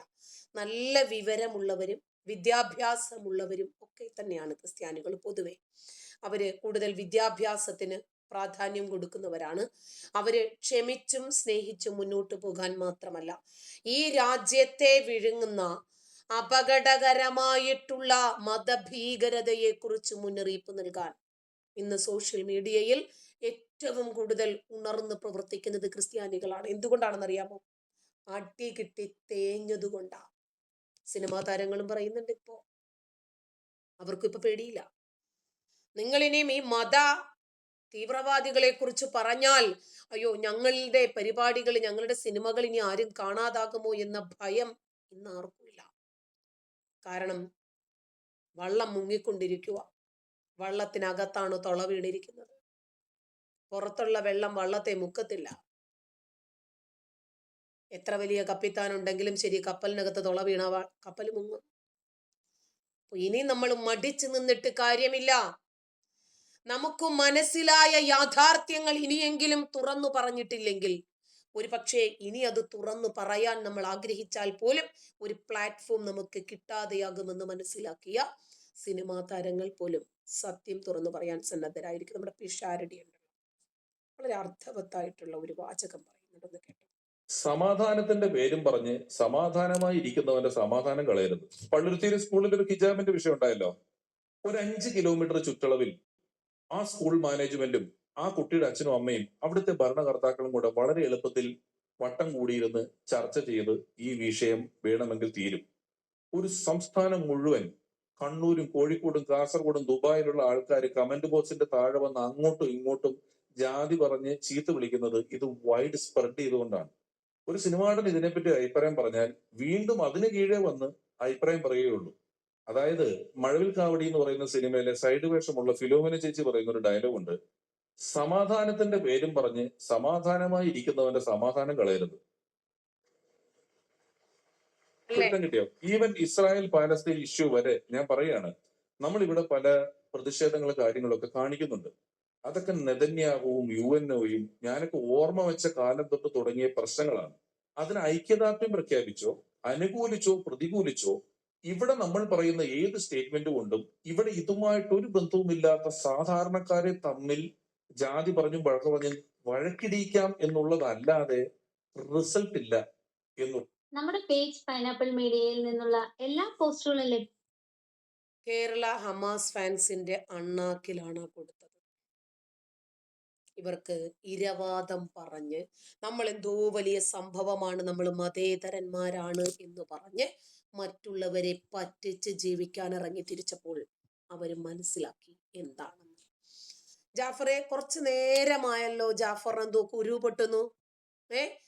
എടാ നാറികളെ, നിനക്കൊക്കെ വേണ്ടിയല്ല ഞാൻ ഈ ലൈവ് ചെയ്യുന്നത്. നിന്നെയൊക്കെ ചവിട്ടി പുറത്താക്കാൻ ഇതിനകത്ത് ഓപ്ഷനുമുണ്ട്. മനസ്സിലായോ? നിന്റെയൊക്കെ വീട്ടിൽ ഉമ്മായും വാപ്പായും ഒക്കെ പരസ്പരം, നിങ്ങൾ പരസ്പരം സഹോദരിമാരെയും ഒക്കെ വിളിക്കുന്ന വിളികൾ ഒന്നും വന്നിട്ട് ഇവിടെ വന്ന് വിളിക്കണ്ട. നിന്റെയൊക്കെ മതം നിന്നെയൊക്കെ പഠിപ്പിക്കുന്നത് ഇതാണ് എന്ന് എല്ലാവർക്കും അറിയാം. ഇന്ന് നിന്നെയൊക്കെ കണ്ടാൽ തന്നെ ആളുകൾ കല്ലെടുക്കോടാ, കല്ലെടുക്കുമിടാ. വൈറ്റ് കോളർ ഭീകരത കൂടിയായതോടുകൂടി ഏത് നിലയിലേക്കും ഈ രാജ്യവിരുദ്ധർ കയറിക്കൂടുമെന്ന് ഇന്ന് സാധാരണക്കാരന് ബോധം വെച്ചിട്ടുണ്ട്. ഡോക്ടർമാരിൽ ഇവരില്ലെന്ന് വിചാരിക്കരുത്. ഡോക്ടർമാരിലും കളക്ടർമാരിലും എഞ്ചിനീയർമാരിലും പുരോഹിതന്മാരിലും ഒക്കെ ഒരുപോലെ ഈ ജിഹാദിസമുണ്ട് എന്നും പൊട്ടിത്തെറിക്കാൻ വെമ്പുന്ന ഒരു മനസ്സുണ്ടെന്നും നീയൊക്കെ തന്നെ തെളിയിച്ചതാണ് അല്ലെ? സമാധാനത്തിന്റെ പേരും പറഞ്ഞ് സമാധാനത്തോടെ ജീവിക്കുന്ന ഈ കേരളക്കരയിൽ ഹമാസോളികൾ ഗാസയ്ക്ക് വെള്ളം കൊടുക്കാൻ പോയി. എന്താടാ നൈജീരിയയിലേക്ക് നിന്റെയൊക്കെ കണ്ണുകൾ പോകാത്തത്? All eyes on Rafah. ആളുകൾക്ക് കാര്യം മനസ്സിലായി. നമ്മൾ ഒരുപാട് പറയാതെ തന്നെ ഇന്ന് സോഷ്യൽ മീഡിയ ഉപയോഗിക്കുന്ന ആളുകൾക്ക് നിന്റെയൊക്കെ കമന്റുകളും നിന്റെയൊക്കെ രീതികളും നിന്റെയൊക്കെ ശൈലികളും കണ്ടാൽ മനസ്സിലാകും. ഇപ്പൊ കണ്ടോ, അതെ, തൂണിലും തുരുമ്പിലും ജിഹാദികളുണ്ട്. ഇന്ന് അവരത് തിരിച്ചറിഞ്ഞു തുടങ്ങിയിരിക്കുന്നു. നിങ്ങൾ തന്നെ പ്രൂവ് ചെയ്തുകൊണ്ടിരിക്കുക. അതിന്റെ അംബാസഡർമാര് നിങ്ങൾ തന്നെയാണ്. കാരണം നിങ്ങൾ എന്തു പറഞ്ഞാലും ശരി, ഞങ്ങൾ ഇങ്ങനെ തന്നെയാണ് എന്ന് നിങ്ങൾ തെളിയിക്കുന്നിടത്തോളം കാലം നമുക്ക് റിസ്ക് കുറവാണ്. നിങ്ങളാണിത് തെളിയിച്ചു കൊണ്ടിരിക്കുന്നത്, നമ്മളാരുമല്ല. ഒരു പ്രിയപ്പെട്ടവരെ നോക്കൂ, അതൊഴിവാക്ക്, ഇതൊഴിവാക്ക്. പ്രിയപ്പെട്ടവരെ നോക്കൂ, അതൊഴിവാക്ക്, ഇസ്രായേൽ പ്രോഡക്റ്റുകളാ. പിന്നെന്തൊക്കെയാ ഒഴിവാക്കണ്ടേ?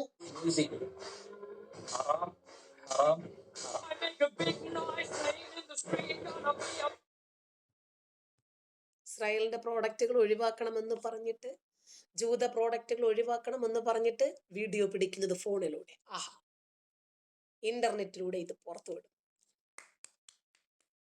അപ്ലോഡ് ചെയ്യുന്നത് എവിടെയാ? ഫേസ്ബുക്കില്, ഇൻസ്റ്റഗ്രാമില്, വാട്സാപ്പില്. സൂപ്പർ. എന്തുവാടോ നിന്റെയൊക്കെ തലയില്?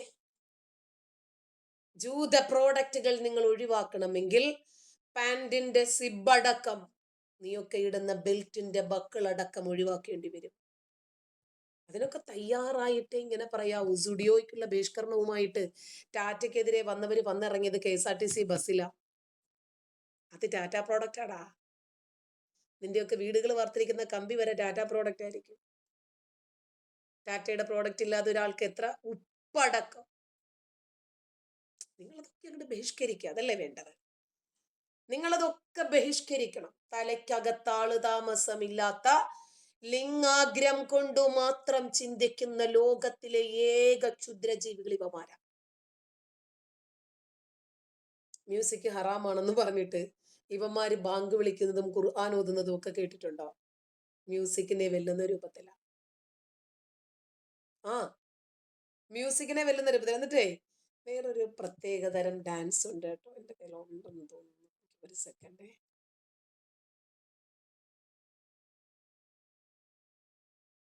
രസകരമാണ്. എനിക്ക് ടെൻഷനായ സമയത്ത് ചുമ്മാ ഇങ്ങനെ സോഷ്യൽ മീഡിയ മറിച്ച് നോക്കിയപ്പോഴേക്ക് കിട്ടിയതാണ് ഒരു പ്രത്യേകതരം ഡാൻസ്.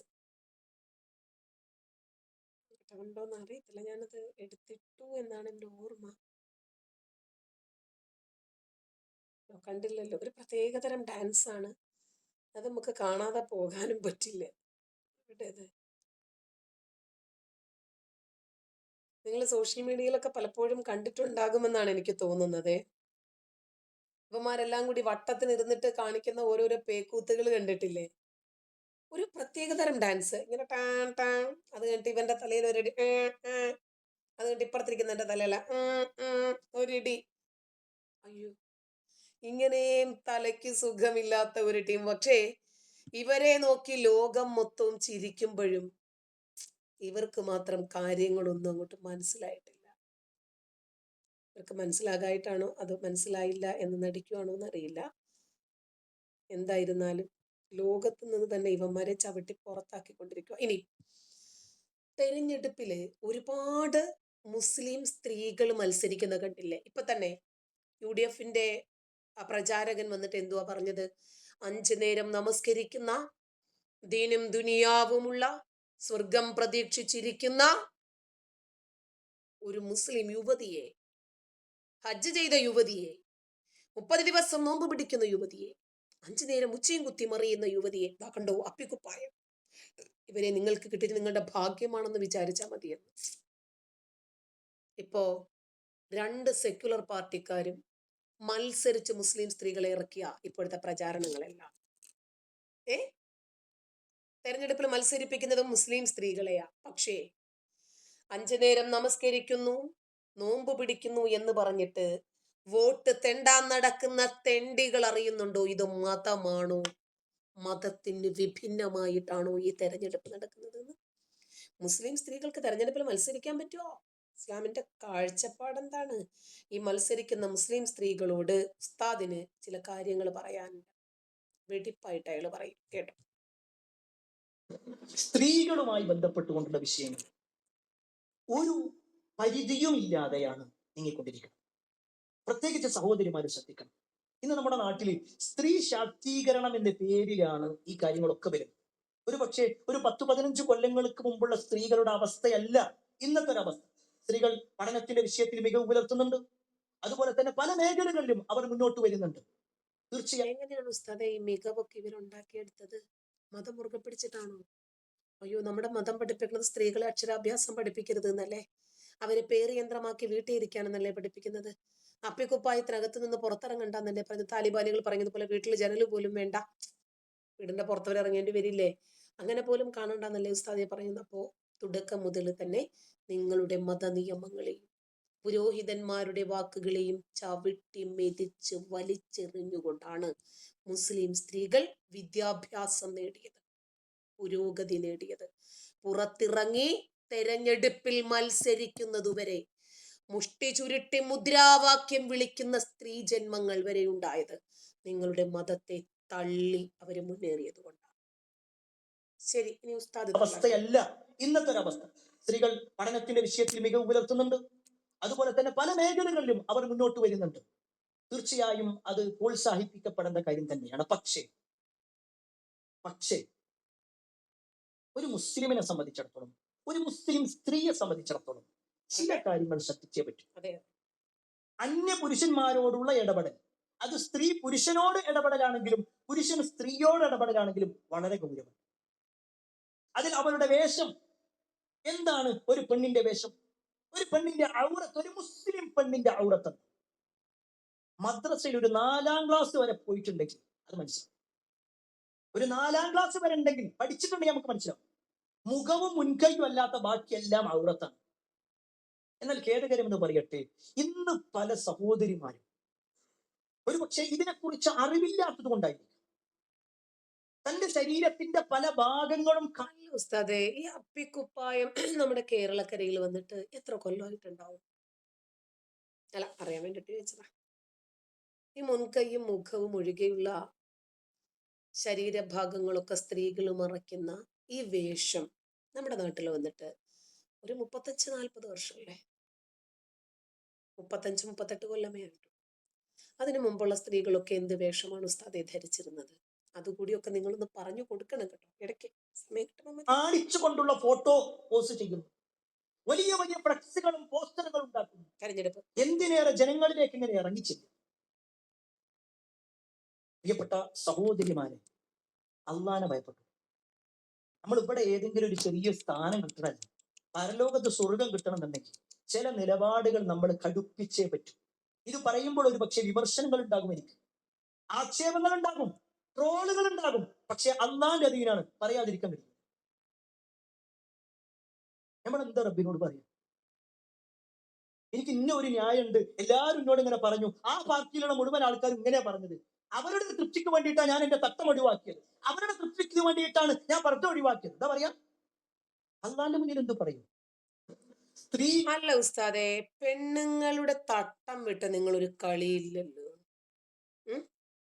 എത്രയോ ഉസ്താദുമാര് മദ്രസയിൽ കുട്ടികളെ പിടിച്ച് കമിഴ്ത്തി കിടത്തുന്നുണ്ട് വെളിച്ചെണ്ണ പ്രയോഗത്തില്. നിങ്ങൾ സംസാരിക്കാറുണ്ടോ അതിനെക്കുറിച്ച്? മലദ്വാർ പിടിക്കപ്പെടുന്ന അനേകം വാർത്തകൾ കരിപ്പൂരിൽ നിന്നും നെടുമ്പാശ്ശേരിയിൽ നിന്നും കണ്ണൂരിൽ നിന്നും നിരന്തരം സംഭവിച്ചുകൊണ്ടിരിക്കുന്നു. അല്ല, നിങ്ങളതൊക്കെ കാണുന്നുണ്ടോ? നിങ്ങൾ ഓർമ്മിപ്പിക്കണമല്ലോ, ചിലപ്പോൾ മറന്നിട്ടായിരിക്കും, സമ്മതിക്കുന്നു. അപ്പോൾ തെരഞ്ഞെടുപ്പിൽ മുസ്ലിം സ്ത്രീകൾ ഇറങ്ങി മത്സരിക്കുന്നത് കണ്ടിട്ട് ഇവർക്ക് കുരുപൊട്ടുക. നല്ല സൗന്ദര്യമുള്ള പെണ്ണുങ്ങളുടെയൊക്കെ ഫുള്ള് ഫ്ലക്സ് ബോർഡൊക്കെ വെച്ചേക്കല്ലേ, ഒന്ന് നിൽക്കല്ലേ, അപ്പോഴേക്കും ഇവർക്ക് കുരുപൊട്ടുന്നുണ്ടാവും. പുരുഷന് വികാരമുണ്ടാക്കുക എന്നത് കാഴ്ചയാണ്, അങ്ങനെയല്ല ഇവര് പറയുന്നത്. സ്ത്രീകൾക്ക് സ്പർശനമാണെങ്കിൽ പുരുഷന്മാർക്ക് കാഴ്ചയാകുന്നു. കണ്ടു കഴിഞ്ഞാൽ ഉടനെ അങ്ങോട്ട് പോയാൽ ഈ പെണ്ണ് അയ്യോ ഉദ്ധാരണം, അങ്ങോട്ട് പോയാൽ ഈ മറ്റേ പെണ്ണ് അയ്യോ ഉദ്ധാരണം, മറ്റിടത്ത് പോകുമ്പോൾ അയ്യോ സ്വയം ഭോഗത്തിന് നിവൃത്തിയില്ല, നമുക്കൊരു തൊഴിലിന് പോലും പോകാൻ പറ്റാത്ത രൂപത്തിൽ ഉദ്ധരിക്കുന്ന ലിംഗവുമായി ഇവര് പിന്നെ എന്തോ ചെയ്യും? അപ്പോൾ പബ്ലിക്കിനോട് ഒന്ന് പറഞ്ഞ് ഒന്ന് മനസ്സിലാക്കിച്ചു കഴിഞ്ഞാൽ ഒരു പക്ഷേ നിങ്ങളുടെ ഇവിടത്തെ സ്ഥാനമാനങ്ങൾ നിങ്ങൾ വേണ്ടെന്ന് വെച്ച്, അതെ ഉസ്താദ് പറഞ്ഞു തെരഞ്ഞെടുപ്പിൽ മത്സരിക്കരുതെന്ന്. ആണും പെണ്ണും തമ്മിൽ ഇടകലർന്ന് വോട്ട് ചോദിക്കാൻ വീട് വീടാന്തരം പോണ്ടേ? അതുകൊണ്ട് ഞാൻ ഇനി മത്സരിക്കുന്നില്ല എന്ന് പറഞ്ഞ ഏതെങ്കിലുമൊക്കെ സ്ത്രീകളൊന്ന് പിന്മാറിയാലോ. ഇതൊക്കെ ഉസ്താദെ തെരഞ്ഞെടുപ്പിന് സ്ഥാനാർത്ഥികളെയൊക്കെ പ്രഖ്യാപിക്കുന്നതിന് മുമ്പായിരുന്നു പറഞ്ഞിരുന്നതെങ്കിൽ എന്നാലും വലിയ കാര്യമൊന്നും ഉണ്ടെന്ന് തോന്നുന്നില്ല. എന്നാലും ഒരു പക്ഷെ ഉസ്താദിന്റെ പ്രസംഗം കൊണ്ട് കാര്യമുണ്ടെന്ന് പറയാം. ഉസ്താദ് അത്രയും എഫേർട്ട് ഇട്ട് സംസാരിക്കുന്നതാണല്ലോ, അതുകൊണ്ട് ഒരു പരിധി വരെ എന്തെങ്കിലും ഒരു എഫേർട്ട് ഉണ്ടെങ്കിലോ എന്ന് പറഞ്ഞു.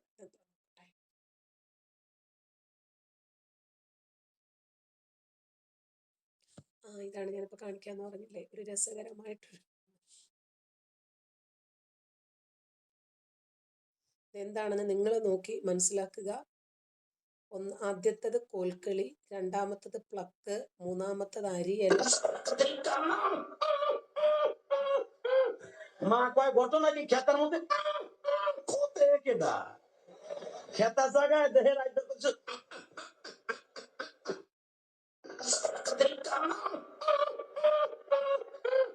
মা কয় ঘটনা কি খেতার মধ্যে কোথায় কেডা খেতার জায়গায় দেহে রাইতে করছে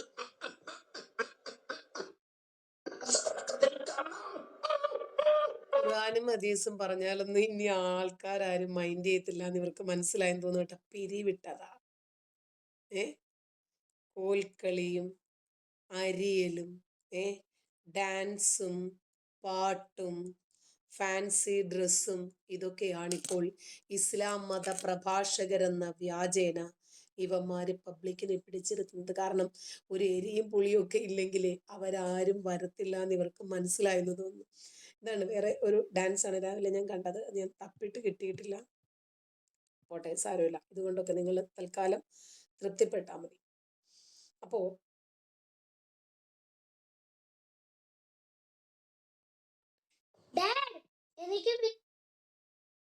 പരസ്യമാണ്.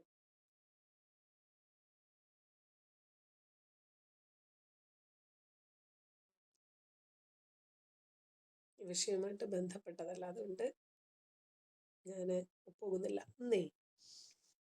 അമ്പലങ്ങള്, ശിവക്ഷേത്രങ്ങള്, അതുപോലെ ഹിന്ദുക്കളുടെ എല്ലാ ആരാധനാലയങ്ങൾക്കും പൂട്ടിടാൻ വേണ്ടിയിട്ട് മുസ്ലിങ്ങൾ ഇറങ്ങിത്തിരിച്ചിരിക്കുന്നു. പല സന്ദർഭങ്ങളിലായിട്ട് നമ്മൾ ഈ വാർത്തകളൊക്കെ കാണുന്നു, കേൾക്കുന്നു. അപ്പോൾ ക്ഷേത്രങ്ങളിൽ വിളക്ക് കത്തിക്കാൻ പോലും ഇപ്പോൾ ഹിന്ദുക്കളെ അനുവദിക്കുന്നില്ല. ഇപ്പൊ തിരുവനന്തപുരത്ത് നെയ്യാറ്റിൻകര ശിവക്ഷേത്രത്തിന് പൂട്ടിട്ടത് കണ്ടില്ലേ? മാടായിപ്പാറ ക്ഷേത്രത്തിന്റെ മുമ്പിൽ വന്നിട്ടാണല്ലോ ഇവര് ഹമാസോളികൾ വന്നിട്ട് പ്രകടനമൊക്കെ നടത്തിയതും മറ്റുമൊക്കെ നമ്മൾ കണ്ടില്ലേ? ഇങ്ങനെ ഇവര് ക്ഷേത്രങ്ങൾ ലക്ഷ്യമിട്ട ഒരിടയ്ക്ക് ഗുരുവായൂര് മൊത്തം മുസ്ലിം സ്ത്രീകളുടെ ബഹളമായിരുന്നു. ഇവര് വരിക, റീൽസ് ചിത്രീകരിക്കുക, പോകുക, തട്ടമിട്ടിട്ടൊക്കെയാണ് വരിക, അസ്സലാമു അലൈക്കും പറഞ്ഞിട്ടാണ് വരിക. അവർക്ക് റീൽസ് ചിത്രീകരിക്കണം. അതെന്താ, ഇവർക്കൊരു പള്ളിയിൽ പോയാൽ ഏറ്റവും ഒടുവിലാണ് വേറൊരു പെൺകുട്ടി വന്നിട്ട് ക്ഷേത്രക്കുളത്തിൽ കാല് കഴുകി വലിയ രൂപത്തിലൊരു അട്ടഹാസവും പ്രശ്നങ്ങളും ഒക്കെ ഉണ്ടായത്. അപ്പൊ ഇങ്ങനെ ഇവർ ക്ഷേത്രങ്ങളെ മലീമസമാക്കുക എന്ന ലക്ഷ്യത്തിനു വേണ്ടിയിട്ട് ഒരു അജണ്ട ഇവർക്ക് പിന്നിൽ നടക്കുന്നുണ്ട്. ഒരു പരാതിക്കാരി വിളക്ക് കൊളുത്താൻ സമ്മതിക്കുന്നില്ല എന്നതുമായിട്ട് ബന്ധപ്പെട്ടിട്ട് ഒരു പരാതി കൊടുക്കുന്നു. പിന്നീട് ഉണ്ടായത് നാടകീയമായിട്ടുള്ള രംഗങ്ങൾ. കോടതിയിലാണ് ഇവര് ഹർജിയുമായിട്ട് പോകുന്നത്. അങ്ങനെ ഇവർക്ക് സുരക്ഷ ഒരുക്കാൻ കേന്ദ്രസേനയാണ് കോടതിയുടെ ഉത്തരവിൽ വന്നത്. ഇതൊരു മതേതര രാജ്യമല്ലേ? ഒരു മതവിഭാഗത്തിനു മാത്രം അവരുടെ അവകാശങ്ങൾ സംരക്ഷിക്കപ്പെടുക, മറ്റവർക്കൊന്നും അതിന് കഴിയാതെ വരിക എന്ന് പറയുമ്പോൾ ഇത് പാകിസ്ഥാനും അഫ്ഗാനും ഒന്നുമല്ല എന്ന് തെളിയിക്കാനുള്ള ബാധ്യത കോടതിക്കുമില്ലേ? ഹർജിക്കാരിയോട് പറഞ്ഞു, പോയി വിളക്ക് കൊളുത്ത് നോക്കട്ടെ. കോടതിയുടെ ഉത്തരവാ, നിങ്ങളുടെ ശരീരത്തിൽ ഒരു പുൽക്കൊടി പോലും വീഴാതെ കേന്ദ്രസേന നോക്കിക്കോളും. അങ്ങനെ കോടതിയുടെ ഉത്തരവ് മറികടക്കാൻ ഇസ്ലാമിക തീവ്രവാദ സംഘടനകൾ അവസാനവട്ട ശ്രമം നടത്തും. പിന്നെ അടുത്ത കേസ് വരുന്നത് കോടതി അലക്ഷ്യമാണ്. ഹർജിക്കാരൻ വീണ്ടും കോടതിയിൽ പോയി. കോടതി നിയമം പോലും പാലിക്കാൻ ഈ രാജ്യത്ത് നമുക്ക് പറ്റുന്നില്ല. ഒടുവിൽ ഹൈക്കോടതിയുടെ അന്തിമമായ വിധി വന്നു ഇവർക്ക് അനുകൂലമായിട്ട്. നിങ്ങൾക്ക് നിങ്ങളുടെ പള്ളിയിൽ പോകാം, നിങ്ങളുടെ പള്ളിയിൽ എന്ത് വേണമെങ്കിലും ചെയ്യാം. ഹിന്ദുക്കൾക്ക് എന്താ അവരുടെ അമ്പലത്തിൽ പോകാൻ പാടില്ല എന്നോ, ക്രിസ്ത്യാനികൾക്ക് എന്താ അവരുടെ ചർച്ചിൽ പോകാൻ പാടില്ല എന്നോ? ഇത് ഇസ്ലാമിക രാജ്യമൊന്നും ആയിട്ടില്ലല്ലോ. അത് തെളിയിക്കേണ്ടുന്ന ഒരു ബാധ്യത കോടതിക്കില്ലേ? കത്തിക്കാൻ പറഞ്ഞ വിളക്ക്. തിരുപ്പറംകുന്றம் കുന്നുകൾക്ക് മുകളിലുള്ള ദീപത്തൂണിൽ തൃക്കാർത്തിക ദീപം തെളിയണം. അത് ഇത്രയും വർഷം മുടങ്ങിയത് പോട്ടെ, ഈ വർഷം മുതൽ അത് എല്ലാ വർഷവും തെളിയിച്ചിരിക്കണം എന്ന് സർക്കാരിനും ദേവസ്വം വകുപ്പിനും എല്ലാം നിർദ്ദേശം നൽകിയ അത് മദ്രാസ് ഹൈക്കോടതിയാണ്. മദ്രാസ് ഹൈക്കോടതിയുടെ മധുര ബെഞ്ചിന്റെ സുപ്രധാനമായ വിധി വന്നത് ഈ കഴിഞ്ഞ 1-ാം തീയതിയാണ്. ആ വിധി മുസ്ലിം സംഘടനകൾക്കും അതുപോലെ തന്നെ ഈ സംഘടനകളെ പിന്തുണയ്ക്കുന്ന സർക്കാരിനും ഒക്കെ വലിയ തിരിച്ചടിയായിരുന്നു. കാരണം ഇവരാണ് വർഷങ്ങളായി ഈ തിരുപ്പറംകുന്றம் സുബ്രഹ്മണ്യ ക്ഷേത്രവുമായി ബന്ധപ്പെട്ട ഈ ദീപത്തൂണിൽ കാർത്തിക വിളക്ക് തെളിയിക്കുന്നത് തടസ്സപ്പെടുത്തിയിരുന്നത്. അവരുടെ വിശ്വാസ പ്രമാണങ്ങൾക്ക് എതിരാണ്. ഈ കുന്നിലൊരു മോസ്ക് ഉണ്ട് എന്നൊക്കെ പറഞ്ഞുകൊണ്ടാണ്. സത്യത്തിൽ ഈ കുന്നിൽ ഉള്ളത് ഒരു സുബ്രഹ്മണ്യ ക്ഷേത്രമാണ്. ആ ക്ഷേത്രത്തിന്റെ വകയാണ് ആ കുന്ന് മുഴുവനും. പിന്നീട് എപ്പോഴോ കയ്യേറി അവിടെ ഒരു മോസ്ക് പണിതു. അതിന്റെ പേരിൽ പിന്നീട് തർക്കമുണ്ടാകുന്നു. ആ തർക്കം 1923 കോടതി വിധിയിലൂടെ പരിഹരിക്കപ്പെടുന്നു. അതായത് തിരുപ്പറംകുன்றത്തിന്റെ ഒരു ഭാഗം, അതായത് ആ കുന്നിന്റെ ഒരു ഭാഗം ഈ മോസ്കിന് വിട്ടുകൊടുത്തുകൊണ്ടാണ് പിന്നീട് ആ തർക്കം അവസാനിപ്പിച്ചത്. പക്ഷേ ക്ഷേത്രാചാരങ്ങൾ ഇവിടെ മോസ്ക് ഇരിക്കുന്നു എന്നതിന്റെ പേരിൽ നിരന്തരം ഈ മുസ്ലിം സംഘടനകളും മോസ്കിന്റെ അധികൃതരും എല്ലാം തടസ്സപ്പെടുത്തുകയായിരുന്നു. അതിന് സർക്കാർ കൂട്ടുനിൽക്കുകയാണ്. കാരണം സർക്കാരിന്റെ ദേവസ്വം വകുപ്പിന് കീഴിലാണ് ഇപ്പോൾ ആ സുബ്രഹ്മണ്യ ക്ഷേത്രം. അതുകൊണ്ട് തന്നെ ഇവരുമായി ഒത്തുകളിച്ചുകൊണ്ട് ഭക്തരെ വഞ്ചിക്കുന്ന പരിപാടി. അതായത് ഇവിടെ ഒരു ക്ഷേത്രം ഉള്ളതുകൊണ്ട് ഈ ക്ഷേത്രത്തിൽ ഇവർ വിളക്ക് കൊളുത്തുകയോ പൂജ നടത്തുകയോ ചെയ്ത ഈ ക്ഷേത്രത്തിന്റെ പകുതി ഭൂമി മസ്ജിദിന് നൽകിയിട്ടുണ്ട്. അവിടെ നിന്ന് അള്ളാഹു ഇറങ്ങി ഓടത്തില്ലേ? പടച്ചവൻ അവിടെ ഇരിക്കപ്പുറതി വരുമോ? ഈ പൂജയും മണിയടിയും ബഹളവും ഭസ്മവും പൂക്കളും ഇതൊക്കെ കണ്ടു കഴിഞ്ഞാൽ പടച്ചവൻ ഇറങ്ങി ഓടിയാൽ എന്തോ ചെയ്യും? അതുകൊണ്ട് ക്ഷേത്രത്തിന്റെ അടുത്ത് പള്ളി ഉള്ളത് കൊണ്ട് ഹിന്ദുക്കളുടെ ആരാധനകളൊന്നും ഞങ്ങൾ അനുവദിക്കില്ല എന്ന് പറഞ്ഞിട്ടാണ് ഇവർ കോടതിയെ സമീപിക്കുന്നത്. കോടതി ഇവരെ വലിച്ചു കീറി ഉടുത്തു. വർഷങ്ങളായി അവിടെ ഉണ്ടായിരുന്നു. ആ പരിപാടിക്കാണ് മദ്രാസ് ഹൈക്കോടതിയുടെ മധുര ബെഞ്ച് ജസ്റ്റിസ് GR സ്വാമിനാഥൻ കഴിഞ്ഞ ദിവസം വളരെ ചരിത്ര പ്രസിദ്ധമായ ഒരു വിധിയിലൂടെ പണി കൊടുത്തത്. അതായത് ഇനി മുതൽ അവിടെ തൃക്കാർത്തിക ദീപം തെളിയിക്കാം. ഹിന്ദു സംഘടനകളും അതുപോലെ തന്നെ ഒട്ടനവധി ഭക്തന്മാരും വർഷങ്ങളായി നടത്തുന്ന നിയമ പോരാട്ടത്തിന് ഒരു വലിയ ഫലം കിട്ടിയ ദിവസം കൂടിയായിരുന്നു ഈ ഡിസംബർ 1. ഇന്നലെയായിരുന്നു തൃക്കാർത്തിക ദീപം തെളിയേണ്ട ദിവസം.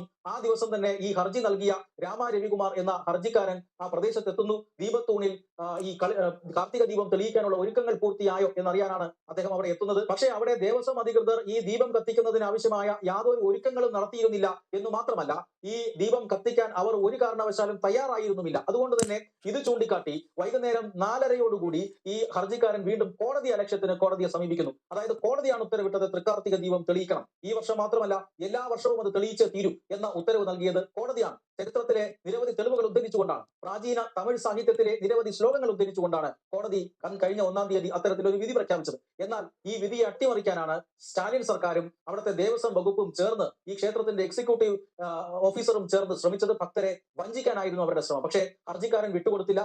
4:30 ഉത്തരയോടുകൂടി അദ്ദേഹം വീണ്ടും കോടതി ലക്ഷ്യത്തിന് ഹർജിയുമായി കോടതിയെ സമീപിക്കുന്നു. കോടതി അത് അടിയന്തരമായി കേൾക്കാൻ തീരുമാനിക്കുന്നു. സിറ്റി പോലീസ് കമ്മീഷണറെയും അതുപോലെ തന്നെ ക്ഷേത്രത്തിന്റെ എക്സിക്യൂട്ടീവ് ഓഫീസറെയും വീഡിയോ കോൺഫറൻസ് മുഖേന കോടതിയിൽ ഹാജരാകാൻ ആവശ്യപ്പെടുന്നു. 5 മണിയോടുകൂടി നടപടികൾ ആരംഭിക്കുന്നു. രൂക്ഷ വിമർശനമാണ് തമിഴ്നാട് മദ്രാസ് ഹൈക്കോടതി സർക്കാരിനെതിരെ, തമിഴ്നാട് സർക്കാരിനെതിരെ നടത്തിയത്. എന്തുകൊണ്ടാണ് കോടതി ഉത്തരവ് പാലിക്കാത്തത്? ഇത്രയും വളരെ പ്രധാനപ്പെട്ട ഹൈന്ദവ ആചാരം മുടക്കാൻ സർക്കാർ കൂട്ടുനിൽക്കുന്നത് എന്തിനാണ് എന്ന ചോദ്യങ്ങളും കോടതിയുടെ ഭാഗത്ത് നിന്നുണ്ടായി. പക്ഷെ അതിനൊന്നും കൃത്യമായ ഉത്തരം അധികൃതരുടെ ഭാഗത്ത് നിന്നുണ്ടായിരുന്നില്ല. കാർത്തിക ദീപം കൊളുത്തിയാൽ അവിടെ വർഗീയ സംഘർഷം ഉണ്ടാകും എന്ന സ്ഥിരം പല്ലവി മാത്രമായിരുന്നു ഈ സർക്കാരിന്റെ പ്രതിനിധികൾ നൽകിക്കൊണ്ടിരുന്നത്. അതുകൊണ്ട് തന്നെ സിറ്റി പോലീസ് കമ്മീഷണറെ ഉൾപ്പെടെ കോടതി വിളിച്ചു വരുത്തിയിരുന്നു. പക്ഷേ സർക്കാർ ഇക്കാര്യത്തിൽ സഹകരിക്കാൻ തയ്യാറായിരുന്നില്ല. സർക്കാർ ഈ കോടതി വിധിയെ അട്ടിമറിക്കാൻ ശ്രമിക്കും എന്ന് മനസ്സിലാക്കിയ കോടതി ഉടൻ തന്നെ ഉത്തരവിട്ടത് വളരെ വിചിത്രമായ ഒരു ഉത്തരവാണ് നൽകിയത്. അതായത് ആരാണോ ഹർജിക്കാരൻ, ആ ഹർജിക്കാരനോട് തന്നെ പോയി ഈ കുന്നുകളിൽ കാർത്തിക ദീപം തെളിയിക്കാൻ ആവശ്യപ്പെടുകയായിരുന്നു. അങ്ങനെ ഒരു ഉത്തരവാണ് കോടതി നൽകിയത്. അതിന് ഹർജിക്കാരന് എല്ലാവിധ സുരക്ഷയും കോടതി സ്വയമേവ നൽകുകയാണ് ചെയ്തത്. പോലീസിനോട് പോയി സുരക്ഷ നൽകാനല്ല പറഞ്ഞത്. അതായത് മദ്രാസ് ഹൈക്കോടതിയുടെ മധുര ബെഞ്ചിന് കേന്ദ്ര സർക്കാർ ഒരു സുരക്ഷാ ഏജൻസിയെ നൽകിയിട്ടുണ്ട്. അത് CISF ആണ്. CISFന്റെ സുരക്ഷ കോടതിക്കുണ്ട്. അതുകൊണ്ട് തന്നെ കോടതിയുടെ സുരക്ഷാ ചുമതലയിലുണ്ടായിരുന്ന CISFന്റെ യൂണിറ്റിനെ ഈ പറയുന്ന ഹർജിക്കാരനോടൊപ്പം വിട്ട് കാർത്തിക ദീപം തെളിയിക്കുന്നതിനാവശ്യമായ എല്ലാ സുരക്ഷയും നൽകാൻ ആവശ്യപ്പെടുകയായിരുന്നു. അങ്ങനെ ഇന്നലെ കാരണം സംസ്ഥാന സർക്കാരിന്റെ അതല്ലെങ്കിൽ പ്രാദേശിക പോലീസിന്റെ ഒന്നും ഒരു പരിഗണന ഈ വിഷയത്തിൽ ഉണ്ടാകില്ലെന്നും എതിർഭാഗത്ത് നിൽക്കുന്നത് മുസ്ലിങ്ങളായതുകൊണ്ട് തീർച്ചയായിട്ടും സംസ്ഥാന സർക്കാരിന്റെ ഭാഗത്തു നിന്നൊരു പ്രീണനം ഉണ്ടാകുമെന്നും കോടതി മനസ്സിലാക്കിയത് കൊണ്ടാണ് കേന്ദ്ര സേനയെ തന്നെ വിട്ടവർക്ക് സംരക്ഷണ കവചമൊരുക്കിയത്. ഇങ്ങനെ എത്ര പേര് എതിർ ശബ്ദങ്ങളുമായിട്ട് കോടതിയെ സമീപിച്ചിട്ട് തൻ്റെ ആരാധനാ അവകാശങ്ങൾ നേടിയെടുക്കാൻ ശ്രമിക്കും. എന്ത് നാടായിപ്പോയി നമ്മുടെ നാട്. അവർക്ക് ആരുടെ ഭൂമി വേണമെങ്കിലും പിടിച്ചെടുത്ത് അധികാരം സ്ഥാപിച്ച് അതിനകത്ത് ആരാധനാലയങ്ങൾ വെച്ചിട്ട് അവർക്ക് എന്തു വേണമെങ്കിലും ചെയ്യാം, ഒരു പ്രശ്നവുമില്ല. പക്ഷേ ഇവിടെ ഇവരെ സംബന്ധിച്ചിടത്തോളം അവരുടെ ഭൂമിയിൽ പോലും അവർക്ക് ക്ഷേത്രങ്ങൾ ഉണ്ടാക്കി ആരാധനകൾ നടത്തി മുന്നോട്ട് പോകാൻ പറ്റുന്നില്ല. ഇപ്പതാ നമുക്ക് എങ്ങനെയാണ് മതേതരത്വം ഈ രാജ്യത്ത് നിലനിർത്തേണ്ടത്, അതിന്റെ ഭാഗമായിട്ട് വോട്ടർ പട്ടിക പരിഷ്കരിക്കാനുള്ള തീരുമാനമുണ്ടായി.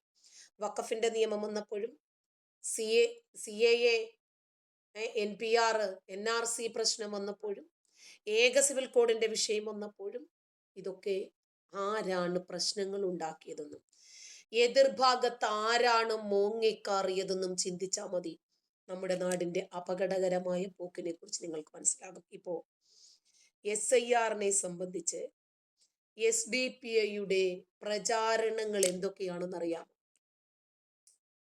നമുക്ക് വോട്ട് നമ്മുടെ സമ്മതിദാന അവകാശമാണ്. എന്തായിരുന്നാലും നമുക്ക് മാതാപിതാക്കളുണ്ടല്ലോ, അവർ ഈ രാജ്യത്തുണ്ടായിരുന്നവരല്ലേ, അവര് വോട്ടർ പട്ടികയിൽ ഉണ്ടാകുമല്ലോ. അത് പറയാൻ എന്താ പേടി?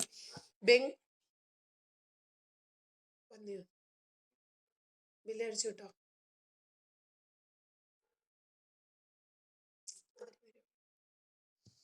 അപ്പോ ഈ പ്രശ്നങ്ങളൊക്കെ വന്ന സമയത്ത് ബംഗ്ലാദേശികള്, അഫ്ഗാനികള്, പാകിസ്ഥാനികള് ഇവര് മാത്രമല്ലേ പേടിക്കേണ്ടതുള്ളൂ. അപ്പൊ ബംഗ്ലാദേശികളെ നമ്മുടെ രാജ്യത്ത് കൊണ്ടുവന്ന് ബംഗാളികൾ എന്ന വ്യാജേന താമസിപ്പിച്ചത് കൊണ്ടാണ് SIRനെ ഇവര് പേടിക്കുന്നത്. നമുക്കാർക്കും പേടിയില്ലല്ലോ. CAA വന്നാലും നമുക്ക് പ്രോബ്ലം ഇല്ല. കാരണം 7 മതവിഭാഗത്തിൽപ്പെട്ട ആളുകൾ, പൗരത്വ ഭേദഗതി നിയമമല്ല, നമ്മൾ എന്തുകൊണ്ട് അതിനെ അനുകൂലിച്ചത്? പാകിസ്ഥാൻ, അഫ്ഗാനിസ്ഥാൻ, ബംഗ്ലാദേശ്, ഈ 3 ഇസ്ലാമിക രാജ്യങ്ങളിൽ നിന്നും മതത്തിന്റെ പേരിൽ പുറത്താക്കപ്പെട്ട ആളുകൾക്ക് ഇന്ത്യ പൗരത്വം നൽകുന്നു. അതിനിപ്പോ എന്താ പ്രശ്നം? ആ 3 രാജ്യങ്ങളിൽ നിന്നും മുസ്ലിങ്ങൾ പുറത്താക്കപ്പെടുന്നില്ല. അപ്പോ ഇവിടെ ചില ആളുകൾ മുസ്ലിങ്ങൾക്ക് പൗരത്വം വേണമെന്നും പറഞ്ഞു.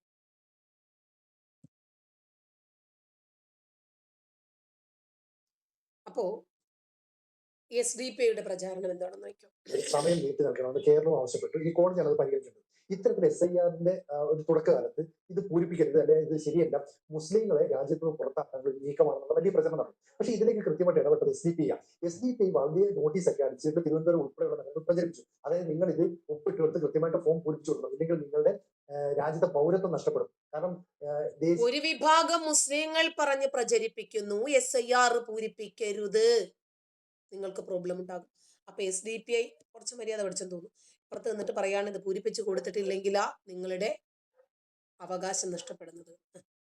പൗരത്വ നിയമമൊക്കെ വരുന്നതനുസരിച്ച് ബീഹാറിൽ ഇതനുസരിച്ച് ചില നീക്കങ്ങൾ നടത്തി 17% മുസ്ലിങ്ങൾക്ക് വോട്ട് നഷ്ടപ്പെട്ടു. രാജ്യത്ത് മൊത്തം 36% മുസ്ലിങ്ങൾ പുറത്താക്കപ്പെട്ടു. ഈ രീതിയിൽ ശരിക്കും പറഞ്ഞാൽ ഈ BLOമാർക്കൊക്കെ സഹായമായത് ഇത്തരത്തിലുള്ള SDPIയുടെ ചില പ്രചരണങ്ങളാണെന്ന് പറയപ്പെടുന്നു. ഇത് രണ്ടുകൂടെ എങ്ങനെ കണക്ട് ചെയ്യാം? ഇല്ല, അത് SDPI അവർ ചെയ്തത് ഫലത്തിൽ SIRനെ സഹായിക്കലാണ്. എല്ലാവരും അതിൽ ചേരണം എന്ന് പറഞ്ഞിട്ട് അവർക്ക് വലിയ നോട്ടീസ് ഒക്കെ അടിച്ചു. അവരാകെ എൻഷുർ ചെയ്തത് അവരുടെ വോട്ടർമാർ പട്ടികയിൽ ഇല്ലാതെ വരുന്നത്. ബാക്കി 17 ലക്ഷം മുസ്ലിങ്ങൾ പുറത്തു പോയി എന്ന് പറഞ്ഞ് ബംഗ്ലാദേശ് മുസ്ലിങ്ങളാണ്. അവർ കേരളത്തിലുണ്ടെങ്കിൽ അവരും പുറത്താകും.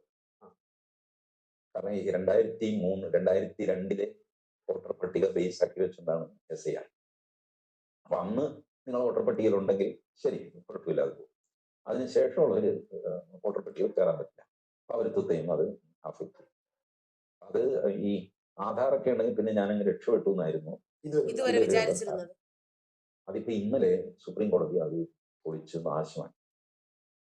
സുപ്രീം കോടതി പറഞ്ഞു ആധാർ എന്ന് പറഞ്ഞു കഴിഞ്ഞാൽ ഇവിടെ വന്നു, ഇവിടുത്തെ ചില്ലറ സഹായങ്ങൾ, തനിക്ക് ഈ റേഷൻ മേടിക്കുക, പിള്ളേർക്ക് പള്ളിക്കൂടത്തിൽ പഠിക്കുക, അങ്ങനെയൊക്കെയുള്ള നിസ്സാര കാര്യങ്ങൾക്കാണല്ല താൻ ഇവിടുത്തെ താൻ വോട്ട് ചെയ്യാനൊക്കെ പറഞ്ഞു. ആരുടെ ഇതാണ് സുപ്രീം കോടതി ചോദിച്ചത്. അതിൽ കപിൽ സിബലും അഭിഷേക് മനു സിംഗും ഞെട്ടിപ്പോയി. സുപ്രീം കോടതിയുടെ ഇവർക്ക് പ്രതിരോധിക്കാനും കിട്ടിയില്ല, ഒന്നുമില്ല.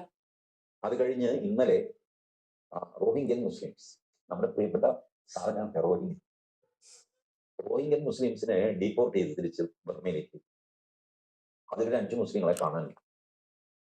ആ കാണാനില്ലാത്തവരെ വേണ്ടിയിട്ട് ഹേബിയസ് കോർപ്പസ് റിട്ടുമായിട്ട് നമ്മളുടെ അഡ്വക്കേറ്റ് കോളിൻ ഗോൺസാൽവസ് എന്ന് പറഞ്ഞ ഒരു ഭൂലോക തുരപ്പൻ, കപിൽ സിബൽ ഒക്കെ വലിയ തുരപ്പൻ, ഇങ്ങനെ വളരെ വളഞ്ഞ വഴിയിലൂടെ തുരക്കുന്നവനാണ് കോളിൻ ഗോൺസാൽവസ്.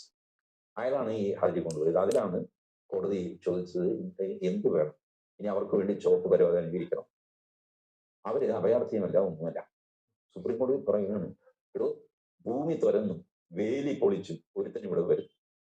വന്നു കഴിഞ്ഞിട്ട് അവൻ പറയാണ് എനിക്ക് പള്ളിക്കൂടം താ, എനിക്ക് ഭക്ഷണം സൗജന്യ റേഷൻ താ, എനിക്ക് താമസിക്കാൻ വീടുണ്ടാക്കി താ, അതുകൂടാതെ മാസം ഇവര് കോമ്പൻസേഷൻ ചോദിച്ചു കേട്ടോ 50 ലക്ഷം രൂപ. ഈ 5 പേരെ കാണുന്നില്ല, അവരുടെ കുടുംബം ബർമയിലെ കണ്ടുണ്ട് 10 ലക്ഷം രൂപ ഇത് അവർക്ക് കൊടുക്കണം. 50 ലക്ഷം രൂപ സുപ്രീം കോടതി ചോദിച്ചു 50 ലക്ഷം രൂപ എവിടെ നിന്ന് എടുത്ത് കൊടുക്കുന്നത്? ഇവിടുത്തെ പാവപ്പെട്ടവന്റെ കാശ്. ഇപ്പൊ ഇവിടുത്തെ നാട്ടുകാർക്ക് വല്ലതും കൊടുക്കണോ, അതോ തന്റെ ഈ ഒളിച്ചു വരുന്നവന് കൊടുത്താൽ മതിയോ? ഇത് എവിടെ പോയി നിൽക്കുന്നു? ഇതുപോലെയുള്ള ആൾക്കാർക്കെല്ലാം പൗരത്വം കൊടുക്കണമെന്നുള്ള അഭിപ്രായമുള്ള ആൾക്കാരാണ് SDPI. പക്ഷെ ഫലത്തിൽ ഇപ്പം അതൊന്നുമില്ലാതെ ഇവിടുത്തെ തന്നെ പൗരന്മാരായിട്ടുള്ള SDPIയുടെ വോട്ടർമാരുണ്ട്, നേരത്തെ തന്നെ ഉള്ളത്. അവരെങ്കിലും ഇതിനകത്ത് ചേരണ്ടേ? ഈ SIRനെതിരെ വലിയ ക്യാമ്പയിൻ നടക്കുന്നു. മുസ്ലിം ലീഗ് കേസ് കൊടുത്തിരിക്കുന്നു, CPM കേസ് കൊടുത്തിരിക്കുന്നു, സുപ്രീം കോടതി പറയുന്നുണ്ട്. ഇതിന്റെ മെസ്സേജ് പോകുന്നത് എന്താ? നിങ്ങൾ ഇത് അപകടമാണ്, നിങ്ങൾ ഇത് ചെയ്യരുത് എന്നാണ് താഴത്തേക്ക് മെസ്സേജ് പോകുന്നത്. ചെയ്യാതിരുന്നു കഴിഞ്ഞാൽ അതിലും വലിയ അപകടമാണെന്ന് SDPI തിരിച്ചറിഞ്ഞു. അതുകൊണ്ട് വേഗം ചെയ്തു. ഇവരിപ്പോ സുപ്രീം കോടതിയിൽ പോയിട്ട് ഇവർക്ക് കിട്ടിയത് എന്താ? ആകെ കൂടെ SIR അപകടമാണെന്നൊക്കെ പറഞ്ഞ് പോയിട്ട് കുറച്ച് സമയം കൂടെ നീട്ടി വയ്ക്കണം.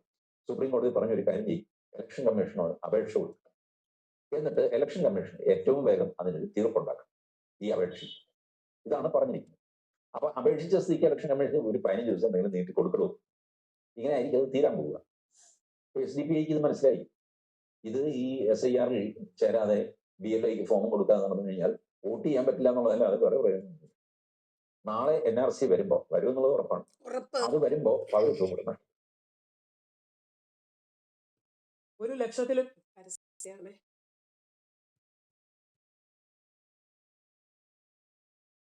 ഇവിടെ നമ്മുടെ മുഖ്യൻ മുക്കി പറഞ്ഞതുപോലെ ഇവിടെ ഒരു CAAയും ഒരു NRCയും വരില്ല, വരാൻ സമ്മതിക്കില്ല എന്ന് പറഞ്ഞില്ലേ? കേരളം ഇന്ത്യക്കകത്താണ്. കേന്ദ്ര സർക്കാർ ഒരു നിയമം പാസ്സാക്കി കഴിഞ്ഞാൽ എല്ലാ സംസ്ഥാനവും അത് പാലിക്കാത്ര തന്നെ. അത് വരുമ്പോ പൗരത്വം കൊടുക്കണം. നിങ്ങൾക്ക് SIRൽ നിങ്ങൾ എന്തുകൊണ്ട് പങ്കുകൊണ്ടില്ല എന്നൊരു ചോദ്യം വരുമല്ലോ. അതുകൊണ്ട് നിങ്ങൾക്ക് പൗരത്വം നിഷേധിക്കുമെന്നൊന്നുമില്ല.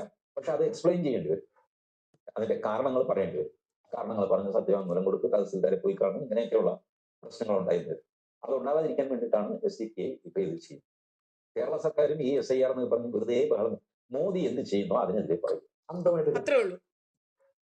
ഞാൻ അതായത് ഇവര് കുറെ കാലമായി ഒരു മോദി ഫോബിയ ആണ് ഇവിടെ പരത്തിക്കൊണ്ടിരിക്കുന്നത്. എന്നിട്ട് ഇവരതിനെ ഇസ്ലാമോ ഫോബിയ എന്ന് പറഞ്ഞ് പേരിട്ടു. വീടുകളിൽ നിന്നും സ്ത്രീകളെ ഇറക്കി നരേന്ദ്രമോദിയുടെ തന്തയ്ക്കും തള്ളയ്ക്കും വിളിപ്പിക്കുന്നു. അമിത്ഷായെ പൂരത്തെറി വിളിപ്പിക്കുന്നു. വീടുകളിൽ ഇരിക്കുന്ന പെണ്ണുങ്ങൾ കുട്ടികൾക്ക് വരെ നരേന്ദ്രമോദിയെ കൊല്ലാനുള്ള കോച്ചിങ് കൊടുക്കുന്നു. കലാലയങ്ങളിൽ സ്കൂളിലെ കുട്ടികൾ നരേന്ദ്രമോദിക്കും അമിത്ഷായ്ക്കുമെതിരെ പൂരത്തെറിയും മുദ്രാവാക്യങ്ങളുമായി രംഗത്ത് വരുന്നു. ഇവിടെ ഒരു മോദി ഫോബിയ ആണ് ഇവർ പരത്തിവിടുന്നത്. സത്യം പറഞ്ഞു കഴിഞ്ഞാൽ മോദി എന്നെ ഉപദേശിയായിട്ട് വെക്കണം. പുള്ളി ഒന്നും ചെയ്തില്ല. ഞാനാണെങ്കിലും മോദിയോട് പറയും. നരേന്ദ്രമോദിയുടെ ഉപദേശിയായിട്ട് TG മോഹൻദാസ് വന്നാൽ ഒരുപക്ഷെ നമ്മൾ ഏറ്റവും കൂടുതൽ സന്തോഷിക്കും. കാരണം ഈ രാജ്യത്തിന്റെ സ്പന്ദനം അറിയാം, ഈ രാജ്യത്തിന്റെ പോക്ക് എങ്ങോട്ടാണ് എന്ന് കൃത്യമായിട്ട് അറിയാം. അതുകൊണ്ട് TGയെ പോലെയുള്ള ആളുകൾ നരേന്ദ്രമോദിക്ക് ഉപദേശകരായി വന്നാൽ സരസമായി ഹാസ്യപരമായി കാര്യങ്ങൾ, എന്നാൽ ഗൗരവമൊട്ടും ചോർന്നു പോകാതെ അവതരിപ്പിക്കാൻ, കാര്യങ്ങൾ ഒരാൾക്ക് കൺവിൻസ്ഡ് ആകുന്ന രൂപത്തിൽ പറഞ്ഞ് പ്രതിഫലിപ്പിക്കാൻ ഈ മനുഷ്യന് സാധിക്കും. ഈ മനുഷ്യനോളം ആർക്കും ചെയ്യുന്നോ അതിനെതിരെ പറയും. അന്തമായിട്ട് കഴിയും. ഞാൻ സത്യം പറഞ്ഞു കഴിഞ്ഞാൽ മോദി എന്നെ ഉപദേശിയായിട്ട് വെക്കണം. പുള്ളി ഒന്നും ചെയ്തില്ല. ഞാനാണെങ്കിലും മോദിയോട് പറയും. ഒരു കാരണവശാലും ഈ രാജ്യത്ത് SIR നടപ്പാക്കാൻ ഞാൻ സമ്മതിക്കില്ല. ഇങ്ങനെ മോദി പറഞ്ഞു കഴിഞ്ഞാൽ പിണറായി വിജയനും മമതാ ബാനർജിയും SIR വേണം ഭരണഘടന ഇലക്ഷൻ കമ്മീഷന്റെ ഉത്തരവാദിത്തമാണ്. താനാരാ? അതായത് SIR നടപ്പിലാക്കണമെന്ന് പറഞ്ഞാൽ പിണറായി പറയും ഏയ് പറ്റില്ല എന്ന്. അപ്പൊ ആദ്യം തന്നെ SIR ഇവിടെ നടപ്പിലാക്കില്ല എന്ന് നരേന്ദ്രമോദി പറഞ്ഞു കഴിഞ്ഞാൽ അതെന്താ നടപ്പിലാക്കിയാൽ എന്ന് ചോദിച്ച പിണറായി വിജയൻ വരുന്നത്. സൂപ്പർ കമന്റ് അല്ലേ? പ്രധാനമന്ത്രി ഇലക്ഷൻ കമ്മീഷനെ ഭരിക്കണ്ടെന്നൊക്കെ പറഞ്ഞിട്ട് SIR ഭംഗിയായിട്ട് നടന്നു. NRC നടക്കാനും ഇതാണ്. ഇത് മോദിയെ എങ്ങനെ പറഞ്ഞ് മനസ്സിലാക്കുന്നു എനിക്കറിയില്ല. ഈ നമ്മുടെ ഞാനിത് കണ്ടത് എറണാകുളത്ത് ഈ ഓപ്പൺ വാഗണില് പോത്തിനെ അപ്പൊ പോത്തിന്റെ ഒരു സ്വഭാവമുണ്ട്. നമ്മൾ ഇങ്ങോട്ട് വലിച്ചാലുണ്ട് പോത്ത് ഭയങ്കരമായിട്ട് ബലം പിടിക്കും. മുൻകാലം ഇങ്ങനെ പുറത്തോട്ട് ഇങ്ങനെ ആഞ്ഞങ്ങ് പിടിക്കും. പാലില്ല പോത്ത്. ഈ പോത്തിനെ കൊണ്ടുവന്ന് പ്ലാറ്റ്ഫോമിൽ തിരിച്ചു നിർത്തും. കൊമ്പ് നമ്മുടെ നേർക്കായിട്ടും പുറകുവശം ട്രെയിനിന്റെ നേർക്ക് ഓപ്പൺ വാഗണാണ്. എന്നിട്ട് പോത്തിനെ പ്ലാറ്റ്ഫോം നമ്മുടെ സ്റ്റേഷൻ മാസ്റ്റർ ആ ബിൽഡിംഗിൽ നേർക്കങ്ങ് വലിക്കും. വലിക്കുമ്പോൾ പോത്ത് പുറകോട്ട് ബലം പിടിക്കും. വിട്ടോളൂ. പോത്ത് വാഗൺ കഴിക്കുക. അടുത്ത പോത്തിനെ കൊണ്ടുവന്ന് തിരിച്ചു നിർത്തി വലിച്ചു. ഇങ്ങനെയാണ് പോത്തിനെ ഓപ്പൺ വാഗണിലേക്ക് എത്തുന്നത്. അതുപോലെ വേണം ഇവരോടും എല്ലാം ആദ്യം എതിരെ പറയാം. കാരണം ഇവർക്ക് നരേന്ദ്രമോദി എന്ത് തീരുമാനമെടുക്കുന്നോ അതിനെ കണ്ണടച്ചെതിർക്കുക എന്നതു മാത്രമാണ് ഇവർക്കറിയുന്നത്. അതുകൊണ്ട് ഒരു മോദി ഫോബിയ, ഒരു ആന്റി മോദിസമാണ് ഈ കേരളത്തിൽ ഇവർ സ്പ്രെഡാക്കിക്കൊണ്ടിരിക്കുന്നത്. ഇപ്പോ നമ്മുടെ രാജ്യത്തിന്റെ പുരോഗതിയാണോ, രാജ്യത്തിന്റെ വളർച്ചയാണോ, രാജ്യത്തിന്റെ വികസനമാണോ, ഇതിന് ഏത് രൂപത്തിലുള്ള ബെനിഫിറ്റ് ആണ് കിട്ടുന്നത്, ഇതൊന്നും ഇവരെ സംബന്ധിച്ചിടത്തോളം വിഷയമല്ല. നരേന്ദ്രമോദി എന്തു കൊണ്ടുവരുന്നോ അതിനെ എതിർക്കുക, അതിനെ നഖശിഖാന്തം എതിർക്കുക. അതാണ് ഇവരുടെ രീതി.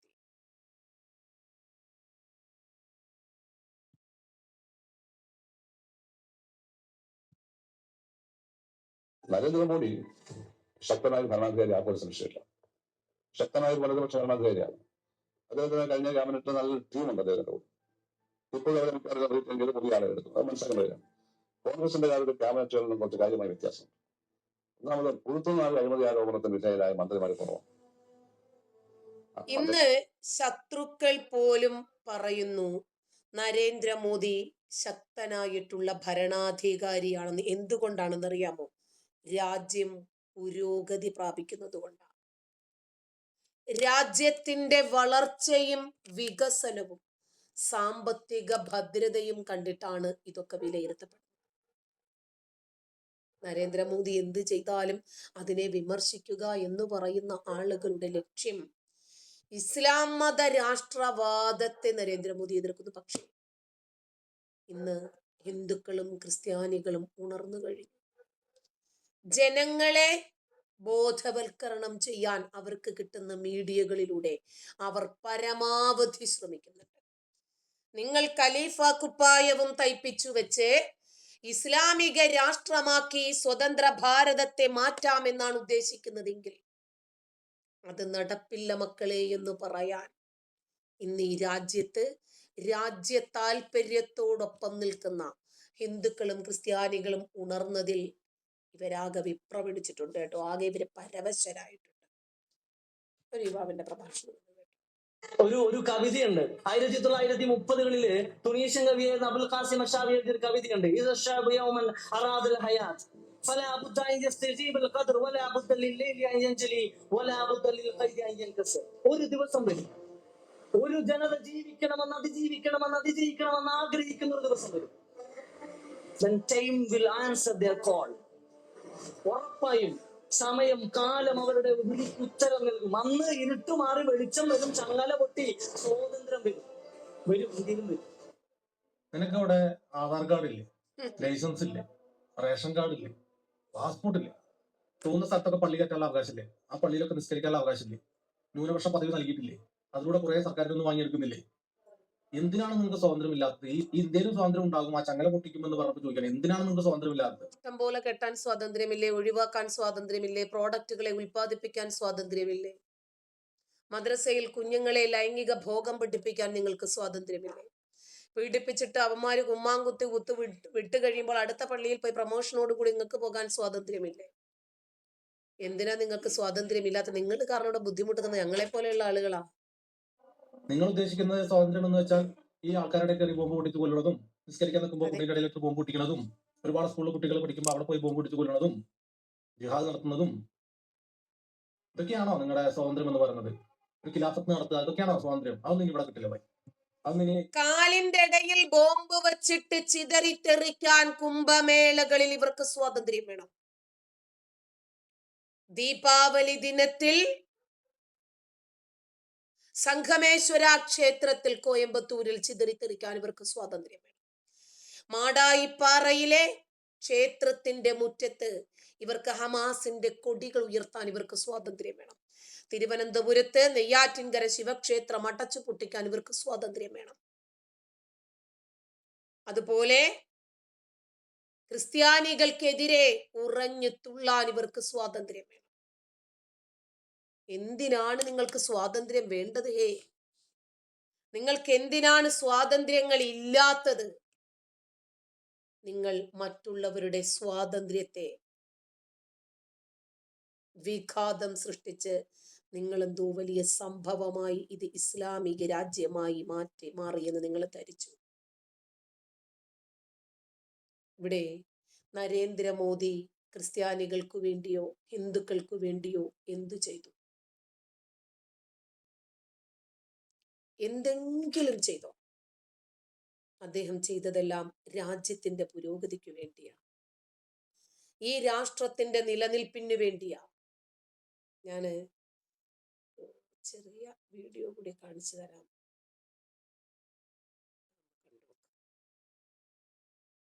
इंशाल्लाह इस्लाम जिंदा था और जिंदा है, जिंदा ही रहेगा पूरी दुनिया में.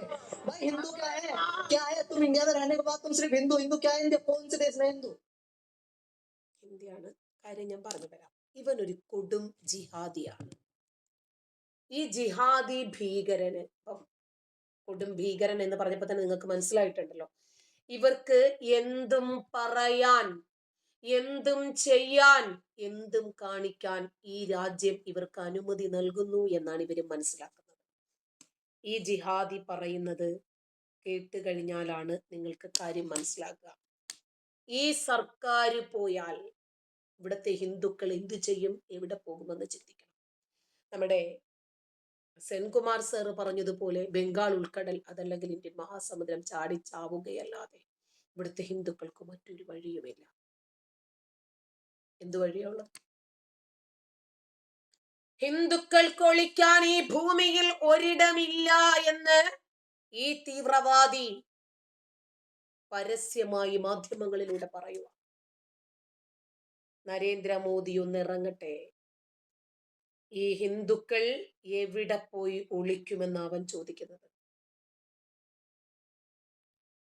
ഹിന്ദുക്കളോട് പറയാനുള്ളത്, ബുദ്ധിപൂർവം നിങ്ങളുടെ സമ്മതിദാന അവകാശം പ്രവർത്തിപ്പിച്ചിട്ടില്ലെങ്കിൽ അടുത്ത തലമുറ നിങ്ങളെ പിടിച്ചു നിർത്തി ചോദിക്കും.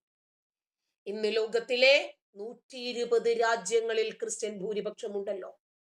എന്നിട്ടും ആഫ്രിക്കൻ രാജ്യങ്ങളിൽ ലക്ഷക്കണക്കിന് ക്രിസ്ത്യാനികളെ ഇവർ കൊന്നൊടുക്കിക്കൊണ്ടിരിക്കുന്നു. ഒരു പരിധി വരെ ഒരു പ്രതിവിധി പോലും ഇതിന് കണ്ടെത്താൻ സാധിച്ചിട്ടില്ല. നമുക്കൊരൊറ്റ രാജ്യമേ ഉള്ളൂ മതേതരമായി ജീവിക്കാൻ, നമ്മുടെ ഈ ഭാരതം. ഇസ്ലാമിക തീവ്രവാദികൾ പരസ്യമായി ചാനലുകളുടെ മുമ്പിൽ പറയാൻ തുടങ്ങിയിരിക്കുന്നു, നരേന്ദ്രമോദി അധികാരത്തിൽ നിന്ന് പോയാൽ ഇന്ത്യയിലെ ഹിന്ദുക്കൾ എവിടെ പോയി ഒളിക്കുമെന്ന് ചോദിക്കുന്നു. താമസിയാതെ ഇന്ത്യയിൽ നിന്നും ഹിന്ദുക്കളെ ആക്രമിച്ചും കലാപം നടത്തിയും ഞങ്ങൾ അവരെ ഉന്മൂലനം ചെയ്യുമെന്നവർ പരസ്യമായി പറഞ്ഞു തുടങ്ങിയിരിക്കുന്നു. നരേന്ദ്രമോദി ഹിമാലയത്തിലേക്കും യോഗി റെസ്റ്റ് ഇൻ പീസിലേക്കും പോകും, അധികാരത്തിൽ നിന്നും പുറത്തു പോകും അവർ. ആ സമയത്ത് ഒവൈസി പറഞ്ഞത് ഞങ്ങൾ ഇസ്ലാം മത രാഷ്ട്രം സ്ഥാപിക്കുമെന്ന ഇന്ത്യയിൽ പറഞ്ഞു വെച്ചത് ഓർത്താ മതി. ഇടത് വലത് DMK, സ്റ്റാലിൻ, TMC, മമത, ചൂല്, കെജ്രിവാള്, UP, അഖിലേഷ്, മായാവതി, ബീഹാർ, ലാലു, ഒന്നും പറയുന്നില്ല. ഇന്ത്യ സഖ്യം കൊണ്ട് നമുക്കുണ്ടായ കോട്ടങ്ങളായി കാണുന്നത്. ഇന്ത്യ സഖ്യം, ഇന്ത്യ മുന്നണി നമുക്കുണ്ടാക്കി തന്ന ബെനിഫിറ്റുകൾ ഇനിയെങ്കിലും ഇതൊന്നും മനസ്സിലാക്കാൻ നമുക്ക് സാധിച്ചിട്ടില്ലെങ്കിൽ വലിയ രൂപത്തിലുള്ള പ്രത്യാഘാതങ്ങൾ നമുക്ക് ഭാവിയിൽ ഉണ്ടാകും. ഇവര് മുമ്പൊക്കെ ഒളിയിടങ്ങളിലാണ് പറഞ്ഞിരുന്നതെങ്കിൽ ഇപ്പോൾ ഇവർ പരസ്യമായി പറഞ്ഞു തുടങ്ങിയിരിക്കുന്നു, ഹിന്ദുക്കളെ നിങ്ങൾക്ക് ഒളിക്കാൻ ഇടമില്ല, നിന്നെയൊക്കെ ജിഹാദ് ചെയ്ത് ഞങ്ങൾ തീർത്ത് ഈ രാജ്യം ഞങ്ങൾ സ്വന്തമാക്കുമെന്ന്. വെറുതെയാണോ ഈ ഇട്ട് നാവിട്ട് അലയ്ക്കുന്നത്? ഈ അപകടാവസ്ഥയെ നിങ്ങളെ ബോധ്യപ്പെടുത്തുന്നതിന് വേണ്ടിയാണ്. കിട്ടുന്നതൊക്കെ കല്ലേറുകളാണെന്ന് എനിക്കറിയാം. അത് വാങ്ങാൻ എൻ്റെ രാജ്യത്തിന് വേണ്ടി ഞാൻ സന്നദ്ധയുമാണ്, ഒരു പ്രോബ്ലം ഇല്ല. അങ്ങനെ ഏത് ചങ്ങല പൊട്ടിച്ചാലും ഏത് തെണ്ടിയുടെ പാട്ട് പാടിയിട്ടും കാര്യമില്ല, അത് നടക്കൂല. കാരണം എന്താണെന്ന് വെച്ചാല് ആളുകളൊക്കെ മാറി ചിന്തിച്ചു, നിങ്ങളുടെ നിലപാടുകളൊക്കെ അവര് വാച്ച് ചെയ്യുന്നുണ്ട്. അതുകൊണ്ട് തന്നെ എല്ലാവരും ജാഗരൂകരാണ്.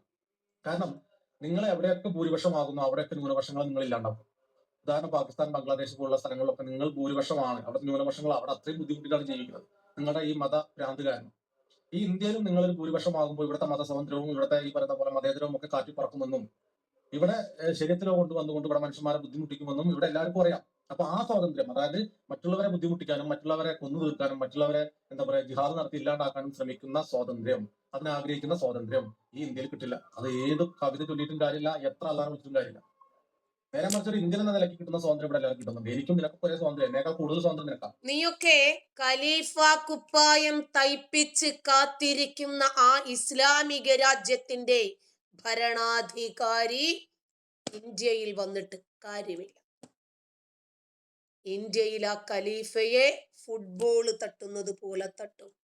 ഇന്ത്യക്ക് നിങ്ങളെയും ആവശ്യമില്ല, നിങ്ങളുടെ ഇസ്ലാമിക രാഷ്ട്രവും ആവശ്യമില്ല, നിന്നെ പോലെയുള്ള ഭരണകർത്താക്കളെയും ഇന്ത്യക്ക് ആവശ്യമില്ല. ഖലീഫ കുപ്പായം തയ്ച്ചു വെച്ചിരിക്കുന്ന ഫൈസി ഇന്ന് തീഹാർ ജയിലിൽ കിടന്ന് വാവിട്ട് നിലവിളിക്കുക. എവിടെ പോയി ഖലീഫ കുപ്പായം? നടന്നോ? നിങ്ങൾ എത്ര കണ്ട് ഈ രാജ്യത്തെ മലീമസപ്പെടുത്താൻ ശ്രമിച്ചാലും, ഒരു അഫ്ഗാനാക്കാൻ ശ്രമിച്ചാലും ശരി, നടക്കില്ല. അതിനെ പ്രതിരോധിക്കാൻ ഇന്ന് ഈ രാജ്യത്തെ മതേതര വിശ്വാസികൾ ഉണർന്ന് പ്രവർത്തിക്കുന്നു. ഏത് അലിയാർ കാസിമിമാർ, ഏത് മുജാഹിദ് ബാലുശ്ശേരിമാർ, ഏത് MM അക്ബർമാർ കിണഞ്ഞു പരിശ്രമിച്ചിട്ടും കാര്യമില്ല. മദനിമാരെ പോലെ ഒതുക്കി തൂക്കി മൂലക്കിരുത്തും. എവിടെ അബ്ദുൽ നാസർ മദനിയൊക്കെ ഇപ്പൊ കാണാനില്ലല്ലോ.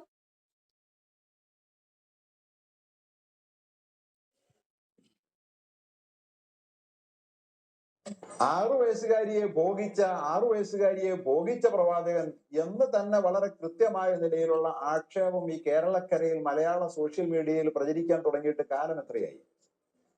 അതിന് ഞാൻ മറുപടി പറയുകയാണ് ചെയ്തത്. അതിന് മറുപടി പറയേണ്ട ബാധ്യത ഞങ്ങൾക്കില്ലേ?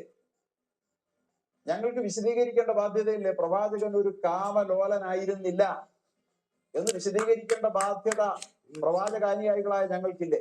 എന്നിട്ട് അവർ അതിനെക്കുറിച്ച് പറയുന്നതൊന്ന് കേട്ടു നോക്കൂ. ഇതിനോടൊപ്പം തന്നെ ഇത്തരത്തിലുള്ള മറ്റൊരു പ്രസംഗം കൂടെ കേട്ടു. ആറാം വയസ്സ് പറഞ്ഞൊക്കെ വാസ്തവത്തിൽ ഭൂമിയിൽ വെച്ച് കൂടാത്തതാണ്. എത്രമാത്രം വൃത്തികേടാണ് പറയുന്ന ഒരു മഹാവ്യക്തിത്വത്തെ കുറിച്ച്. 6 വയസ്സിൽ ശാരീരിക ബന്ധം പുലർത്തി എന്ന് പറയാം. 6 വയസ്സിൽ പുലർത്തിയോ? ഏതെങ്കിലും ചരിത്രത്തിലുണ്ടോ? 10 വയസ്സിലാണല്ലോ. കേട്ടല്ലോ. ഇവരൊക്കെ എന്തിനെ കുറിച്ചാ? നമ്മുടെ കാനഡ അമ്മായി ഉണ്ടല്ലോ, അലിയാർ കാസിമെ എടുത്തുനിന്ന് റോസ്റ്റ് ചെയ്തതാ. അലിയാർ കാസിമെ തിരിച്ച് ദേവദാസിയെ വലിച്ചു കീറി പൊട്ടിച്ചു വിട്ടു. പരസ്യമായി വേശ്യ എന്ന് വിളിക്കേണ്ടതിന് പകരം ദേവദാസി എന്ന് പറഞ്ഞ് പുച്ഛിച്ച് തള്ളി വലിച്ചു കീറി ചവിട്ടി അരച്ചു വിട്ടു. പിന്നീട് ഇതുപോലെയുള്ള ക്ഷുദ്രജീവികളെ തൊട്ടാൽ കൈ പൊള്ളുമെന്ന് മനസ്സിലായി. അപ്പോ 6 വയസ്സിൽ പ്രവാചകൻ ആയിഷയുമായി ലൈംഗിക ബന്ധം പുലർത്തി എന്നാരെങ്കിലും പറഞ്ഞാൽ വാസ്തവത്തിൽ അവരെയൊന്നും ഭൂമിയിൽ വച്ചുകൂടാത്തതാണ് എന്നാണ് ഈ തീവ്രവാദി പറയുന്നത്. പിന്നെ ഇതിൽ വലിയ അത്ഭുതമൊന്നുമില്ല, കാരണം ഇവരൊക്കെ പഠിച്ചതല്ലേ പാടൂ. ഇവരെന്താണോ മനസ്സിലാക്കിയിരിക്കുന്നത് ഇവരുടെ മതത്തെക്കുറിച്ച്, ഇവരുടെ മതം എന്താണോ പഠിപ്പിച്ചിരിക്കുന്നത് അത് തന്നെ ഇവർ പറയും. പക്ഷേ തലയ്ക്കകത്ത് താമസമുള്ള ആളുകൾ സത്യം ചില സന്ദർഭങ്ങളിലെങ്കിലും വിളിച്ചു പറയും.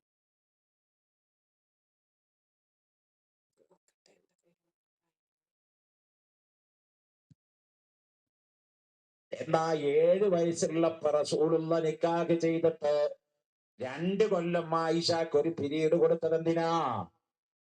ഇമാം ബുഖാരിയുടെ ഹദീസ് നോക്കിയാ കാണാം, റസൂലുള്ളാഹി സ്വല്ലല്ലാഹു അലൈഹി വസല്ലം തങ്ങള് 7 വയസ്സുള്ള ആയിഷാനെ നിക്കാഹ് ചെയ്ത് റസൂലുള്ള ഭാര്യ വീട്ടിലേക്ക് വിരുന്ന് പോകുമ്പോ, റസൂലുള്ള ആയിഷ ബീവിനെ കാണാൻ പോകുമ്പോ ഭാര്യക്ക് കൊണ്ടുപോയി കൊടുക്കുന്നത് ഓനെ ഹൂറുള്ളിന്റെ പർദ്ദയല്ല, കാഞ്ചീപുരത്തിന്റെ പട്ടുസാരിയല്ല. റസൂലുള്ള ആയിഷാക്ക് കൊണ്ടുപോണ പരിപാടി കളിക്കുന്ന പാവക്കുട്ടിയാ. ആയിഷ ബീവിനെ കാണാൻ റസൂലുള്ള ചെല്ലുമ്പോ കുട്ടികളുടെ ഇടയിൽ നിന്ന് പാവക്കുട്ടികളെ കൊണ്ട് കളിക്കുകയാണ് ആയിഷ. അപ്പൊ റസൂലുള്ളാഹിക്ക് മനസ്സിലായി ആയിഷാക്ക് പക്വത വന്നിട്ടില്ല. അതുകൊണ്ട് 2 കൊല്ലം റബ്ബിന്റെ ഓർഡർ ഉണ്ടായി, നബിയേ അങ്ങയുടെ ഭാര്യാപരത്തിലേക്ക് ആയിഷനെ കൊണ്ടുവരാൻ 2 കൊല്ലം ആയിഷാക്ക് സമയം കൊടുത്തു. അദൃശ്യമറിയുന്ന ത്രികാലജ്ഞാനിയായിട്ടുള്ള അള്ളാഹുവിന് മനസ്സിലായില്ല ആയിഷയ്ക്ക് പ്രായപൂർത്തിയായിട്ടുള്ള. നല്ല അലിയാർ കാസിമി ഉസ്താദെ, ആയിഷയെ 6 വയസ്സിൽ കെട്ടിയിട്ട് കൊണ്ടുപോയിട്ട് സുബ്ഹാനല്ലാഹ് പറഞ്ഞുകൊണ്ടിരിക്കാനാണോ കൊണ്ടുപോയത്?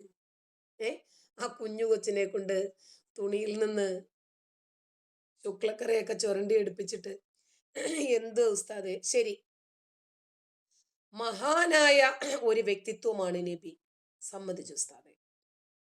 ആ മഹാനായ വ്യക്തിത്വത്തെ കുറിച്ചിട്ട് എന്തൊക്കെ അപരാധങ്ങളാണ് നിങ്ങൾ ഈ പറയുന്നത്? നബിയുടെ കള്ളവെടിയെ കുറിച്ച് പറഞ്ഞത് നമ്മളാണോ? ഹാരിസ് മദനിയും റഫീഖ് സലഫിയും ഒക്കെ അല്ലേ? ആ ശരി, കാര് ഉണ്ണിയ വാനായാലും ആരായിരുന്നാലും ശരി, ഞങ്ങൾ പറഞ്ഞാലല്ലേ ഉസ്താദെ കുഴപ്പമുള്ളൂ. നമ്മൾ പറയുന്നില്ല. നമുക്ക് കേൾക്കുന്നത് കൊണ്ട് കുഴപ്പമുണ്ടോ ഉസ്താദെ? നമ്മൾ കേട്ടാ കുറ്റമുണ്ടോ എന്ന് അറിയാനാ.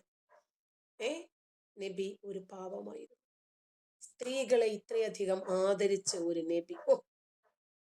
മഹാന്മാർ എഴുതുകയാണ്, അവർ പെണ്ണിനെ ഹബീബായ തങ്ങൾ ആവശ്യപ്പെട്ടാൽ നിക്കാഹിന് നിന്നു കൊടുക്കൽ ആ പെണ്ണിന് നിർബന്ധം. എന്താണെന്ന് പറഞ്ഞത്? ഒരു മഹാവ്യക്തിത്വത്തെ കുറിച്ച്.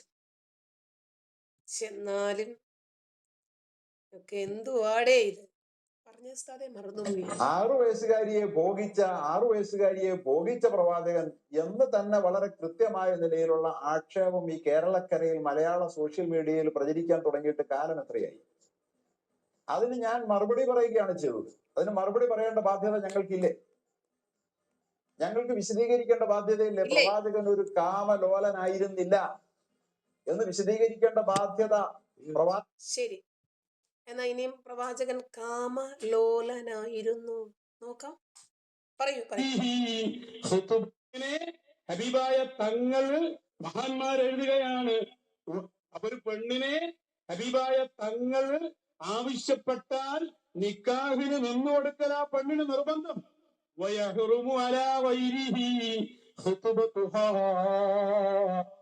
ആ പെണ്ണിനെ മറ്റൊരാള് പെൺകെട്ട് പറയൽ പോലും ഹറാമാണ്. പറ്റില്ല. നമ്മൾ പറഞ്ഞാലല്ലേ കുഴപ്പമുള്ളൂ. അലിയാർ കാസിമി പറയുന്നു നബി ഒരു കാമലോലനായിരുന്നില്ല. അതിന് മറുപടിയായിട്ട് നൗഷാദ് ഹസനി പറയുന്നു ഒരു പെണ്ണിനോട് ഡാ നിന്റെ ഭാര്യയാണോ അവിടെ വന്ന് നീ വെക്കും, ഡാ നിന്റെ മോളാണോ അവളോട് വന്ന് വെക്കും. അല്ല നബിയെ ഞാന് അവിടെ നിന്നോട്ടറാ. ഡാ നിന്റെ പെങ്ങളാണോടാ അത്? അതെ എന്റെ പെങ്ങളാണ് നബിയെ. എന്നാ അവളോട് വന്നിട്ട് കൊള്ളാലോടാ, അവള് കാണാനൊക്കെ സുന്ദരിയാണല്ലോടാ, വേറെ ആരെങ്കിലും ആണെങ്കിലും അട്ടിച്ച അണ്ണപ്പല്ല് ഞെരിച്ചേനെ. എന്നാ അവളോട് വന്നോട്ടെ പോയിക്കോ. ശരി എന്നാ. ഇങ്ങനെയായിരുന്നു നബി എന്ന് പറയുന്നത് ഞാനല്ല. അപ്പൊ കാസിമിയും അഹസിനിയും ഇവര് പരസ്പരമാകട്ടെ അല്ലേ. അപ്പൊ നബി ഒരു കമലോലനായിരുന്നില്ല. അങ്ങനെ പറയുന്നവരോട് ഞങ്ങൾ മറുപടി പറയാൻ ബാധ്യസ്ഥരാണ് എന്ന് അലിയാർ കാസിമി. അവിടെ നില്ലുസ്താദേ. നമ്മുടെ അസ്ലുൽ മത്താൻ എന്നൊരു പുസ്തകത്തിന്റെ പേര് പറയുന്നുണ്ട്. ആ പുസ്തകങ്ങളൊക്കെ എടുത്ത് ഞങ്ങൾ നിന്നെ പഠിപ്പിച്ചു തരാം. അപ്പോ കാസിമിയും അഹസനിയും ഇവര് പരസ്പരം ആവട്ടെ അല്ലേ. നമുക്ക് മാറി നിന്ന് കേൾക്കാം. പെണ്ണിനെ കെട്ടാൻ തീരുമാനിച്ച് വേറെ ആള് വന്ന് ആ പെണ്ണിന് ഓനസ്റ്റായ പെണ്ണങ്ങ് പോയി പോവും. എന്നാൽ ഹബീബായ തങ്ങള് ആഗ്രഹിച്ച പെണ്ണിനെ എന്ന് പറഞ്ഞാൽ അതിന്റെ സാധ്യത പറയാണ്. ഹബീബായ സല്ലല്ലാഹു അലൈഹി വസല്ലം തങ്ങളുടെ ഹക്കിൽ അത്രയും നിർബന്ധമാണ്. വേറൊരാൾക്ക് ആ പെണ്ണിനെ കെട്ടാൻ തീരുമാനിക്കാൻ പോലും പാടില്ല. കെട്ടല് പിന്നല്ലേ. മാത്രല്ല കേട്ടോ, യജിബു അലാ സൗജിഹാ ത്വലാഖുഹാ. ഒരു ഭാര്യയും ഭർത്താവും കൂടി ഇങ്ങനെ പോവാ. അപ്പൊ ഹബീബായ സല്ലല്ലാഹു അലൈഹി വസല്ലം പറഞ്ഞു ഓളാണെന്നോട്ടെ. ഹബീബായ തങ്ങൾ കെട്ടാൻ ആഗ്രഹിച്ചു പോയാൽ ആ ഭർത്താവ് തൊലാക്ക് ചൊല്ലൽ നിർബന്ധമാണ്. ഒരാൾക്ക് അപ്പൊ ചൊല്ലിക്കൊള്ളും. നല്ല ഒന്നാവരാ ശരീരത്ത്. ഒരു നിക്കാഹിന്റെ വിഷയത്താൽ തന്നെ എത്ര പറയാണ്ട്. അസ്ലുൽ മത്താലിബ് കയ്യിലില്ലെങ്കിൽ ഞങ്ങൾ പറഞ്ഞുതരാ, ഞങ്ങൾ കാണിച്ചു തരാ. ശൈഖ് സക്കരിയ അൽ അൻസാരി തങ്ങൾ പറയാം. ഇനി കേട്ടോളൂ. വലഹു തസ്വീജു മൻ ശാഅ ലിമൻ ശാഅ. ഇനി മൊത്തം പറ്റും. അതെങ്ങനെ? കെട്ടല് മാത്രമല്ല, കെട്ടിച്ചു കൊടുക്കാനും പറ്റും. ഇന്ന പെണ്ണിനെ ഇന്ന ആക്ക് കെട്ടിച്ചു കൊടുക്കാം. അതിന് പെണ്ണിന്റെ സമ്മതം ആവശ്യമില്ല, പെണ്ണിന്റെ വാപ്പന്റെ സമ്മതം ആവശ്യമില്ല. കാരണം ആ വാപ്പന്റെയും മുകളിലുള്ള വലിയാണ് മുഹമ്മദുർ റസൂലുള്ളാഹി. ഏഴാമത്തതായിട്ട് ഇനി 8 ഞങ്ങൾക്ക് 8 താങ്ങത്തില്ല ഉസ്താദ്. 8 കഴിഞ്ഞാൽ പിന്നെ ഉസ്താദ് 9 പോകും. അപ്പോൾ രാരീരം രാരോ അതിനെ വരെ പറ്റുമെന്നല്ലേ ഉസ്താദെ പറഞ്ഞു വരുന്നത്? ശരി, കാസിമിക്ക് നിറഞ്ഞില്ലേ? നമ്മൾ പറഞ്ഞാൽ മതം വിട്ടവരാണല്ലേ. നമ്മൾ പറഞ്ഞാൽ എങ്ങനെ ഇവർക്ക് അംഗീകരിക്കാൻ പറ്റുക? നമ്മൾ പറയും. അഹസനി പറഞ്ഞപ്പോ ബോധ്യപ്പെട്ടിട്ടുണ്ടാകും അല്ലേ. അഹസനിക്ക് മറുപടിയുമായി ഒരു രസകരം എന്തെന്നറിയാമോ? ഇദ്ദേഹത്തെ ഒന്ന് റോസ്റ്റ് ചെയ്യാൻ നോക്കിയതാണ് കാനഡ അമ്മായി. അവരെ വന്ന് ഇയാൾ വലിച്ചീര. അത് കഴിഞ്ഞിട്ട് ഈ കാലം വരെ നമ്മുടെ അമ്മായി ഒരൊറ്റ ഉസ്താദുമാരെയും തൊടാൻ ധൈര്യം കാണിച്ചിട്ടില്ല. കാരണം അവരന്ന് വലിയ രൂപത്തിലൊരു ക്യാമ്പയിനൊക്കെ നടത്തി ഇവരുടെ ചാനലിന്റെ സബ്സ്ക്രിപ്ഷനൊക്കെ ഇല്ലാതാക്കി കളഞ്ഞല്ലോ. അതുകൊണ്ട് ഒന്നും പറ്റാതായിപ്പോ ഇവർക്ക് കേട്ടോ.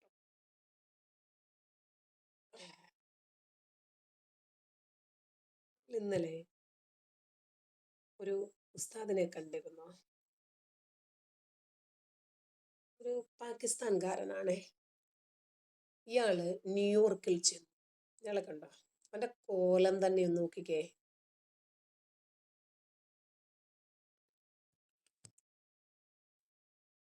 ന്യൂയോർക്കിൽ എന്തിനാണ് കാക്ക പോയത് എന്ന് ഞാൻ ആലോചിച്ചത്.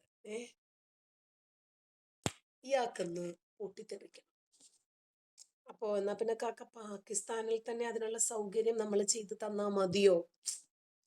പാകിസ്ഥാനിൽ നമ്മുടെ സ്വന്തം ആളുകൾ തന്നെയല്ലേ പൊട്ടിത്തെറിക്കുക. അതിനോടൊന്നും കാക്കയ്ക്ക് വലിയൊരു താല്പര്യമില്ലാത്ത പോലെ. കാക്ക പൊട്ടിത്തെറിക്കുന്നെങ്കിൽ അതിനൊരു ഫലമുണ്ടാകണമല്ലോ. അതുകൊണ്ട് ഞാൻ ഒറ്റയ്ക്ക് പോകത്തില്ല, കുറച്ചാളുകളെ കൂടി. കാരണം ഞാൻ സ്വർഗത്തിലേക്ക് പോകുമ്പോൾ നരകം നിന്ന് കരയില്ലേ, അപ്പോൾ നരകത്തിലേക്കും കൂടി കുറച്ചാളുകളെയും കൊണ്ട് ഞാൻ പോകത്തുള്ളൂ. ഈ പാകിസ്ഥാനി വലിയ മാരകായുധങ്ങളുമായിട്ട് ന്യൂയോർക്കിന്റെ തെരുവിൽ നിന്നിട്ട് വിളിച്ചു പറഞ്ഞു, നോക്കിക്കോ, അല്ലെങ്കിലേ ഈ കൂട്ടരെ അവർക്ക് പേടിയായിട്ടിരിക്കുക. തൂക്കി.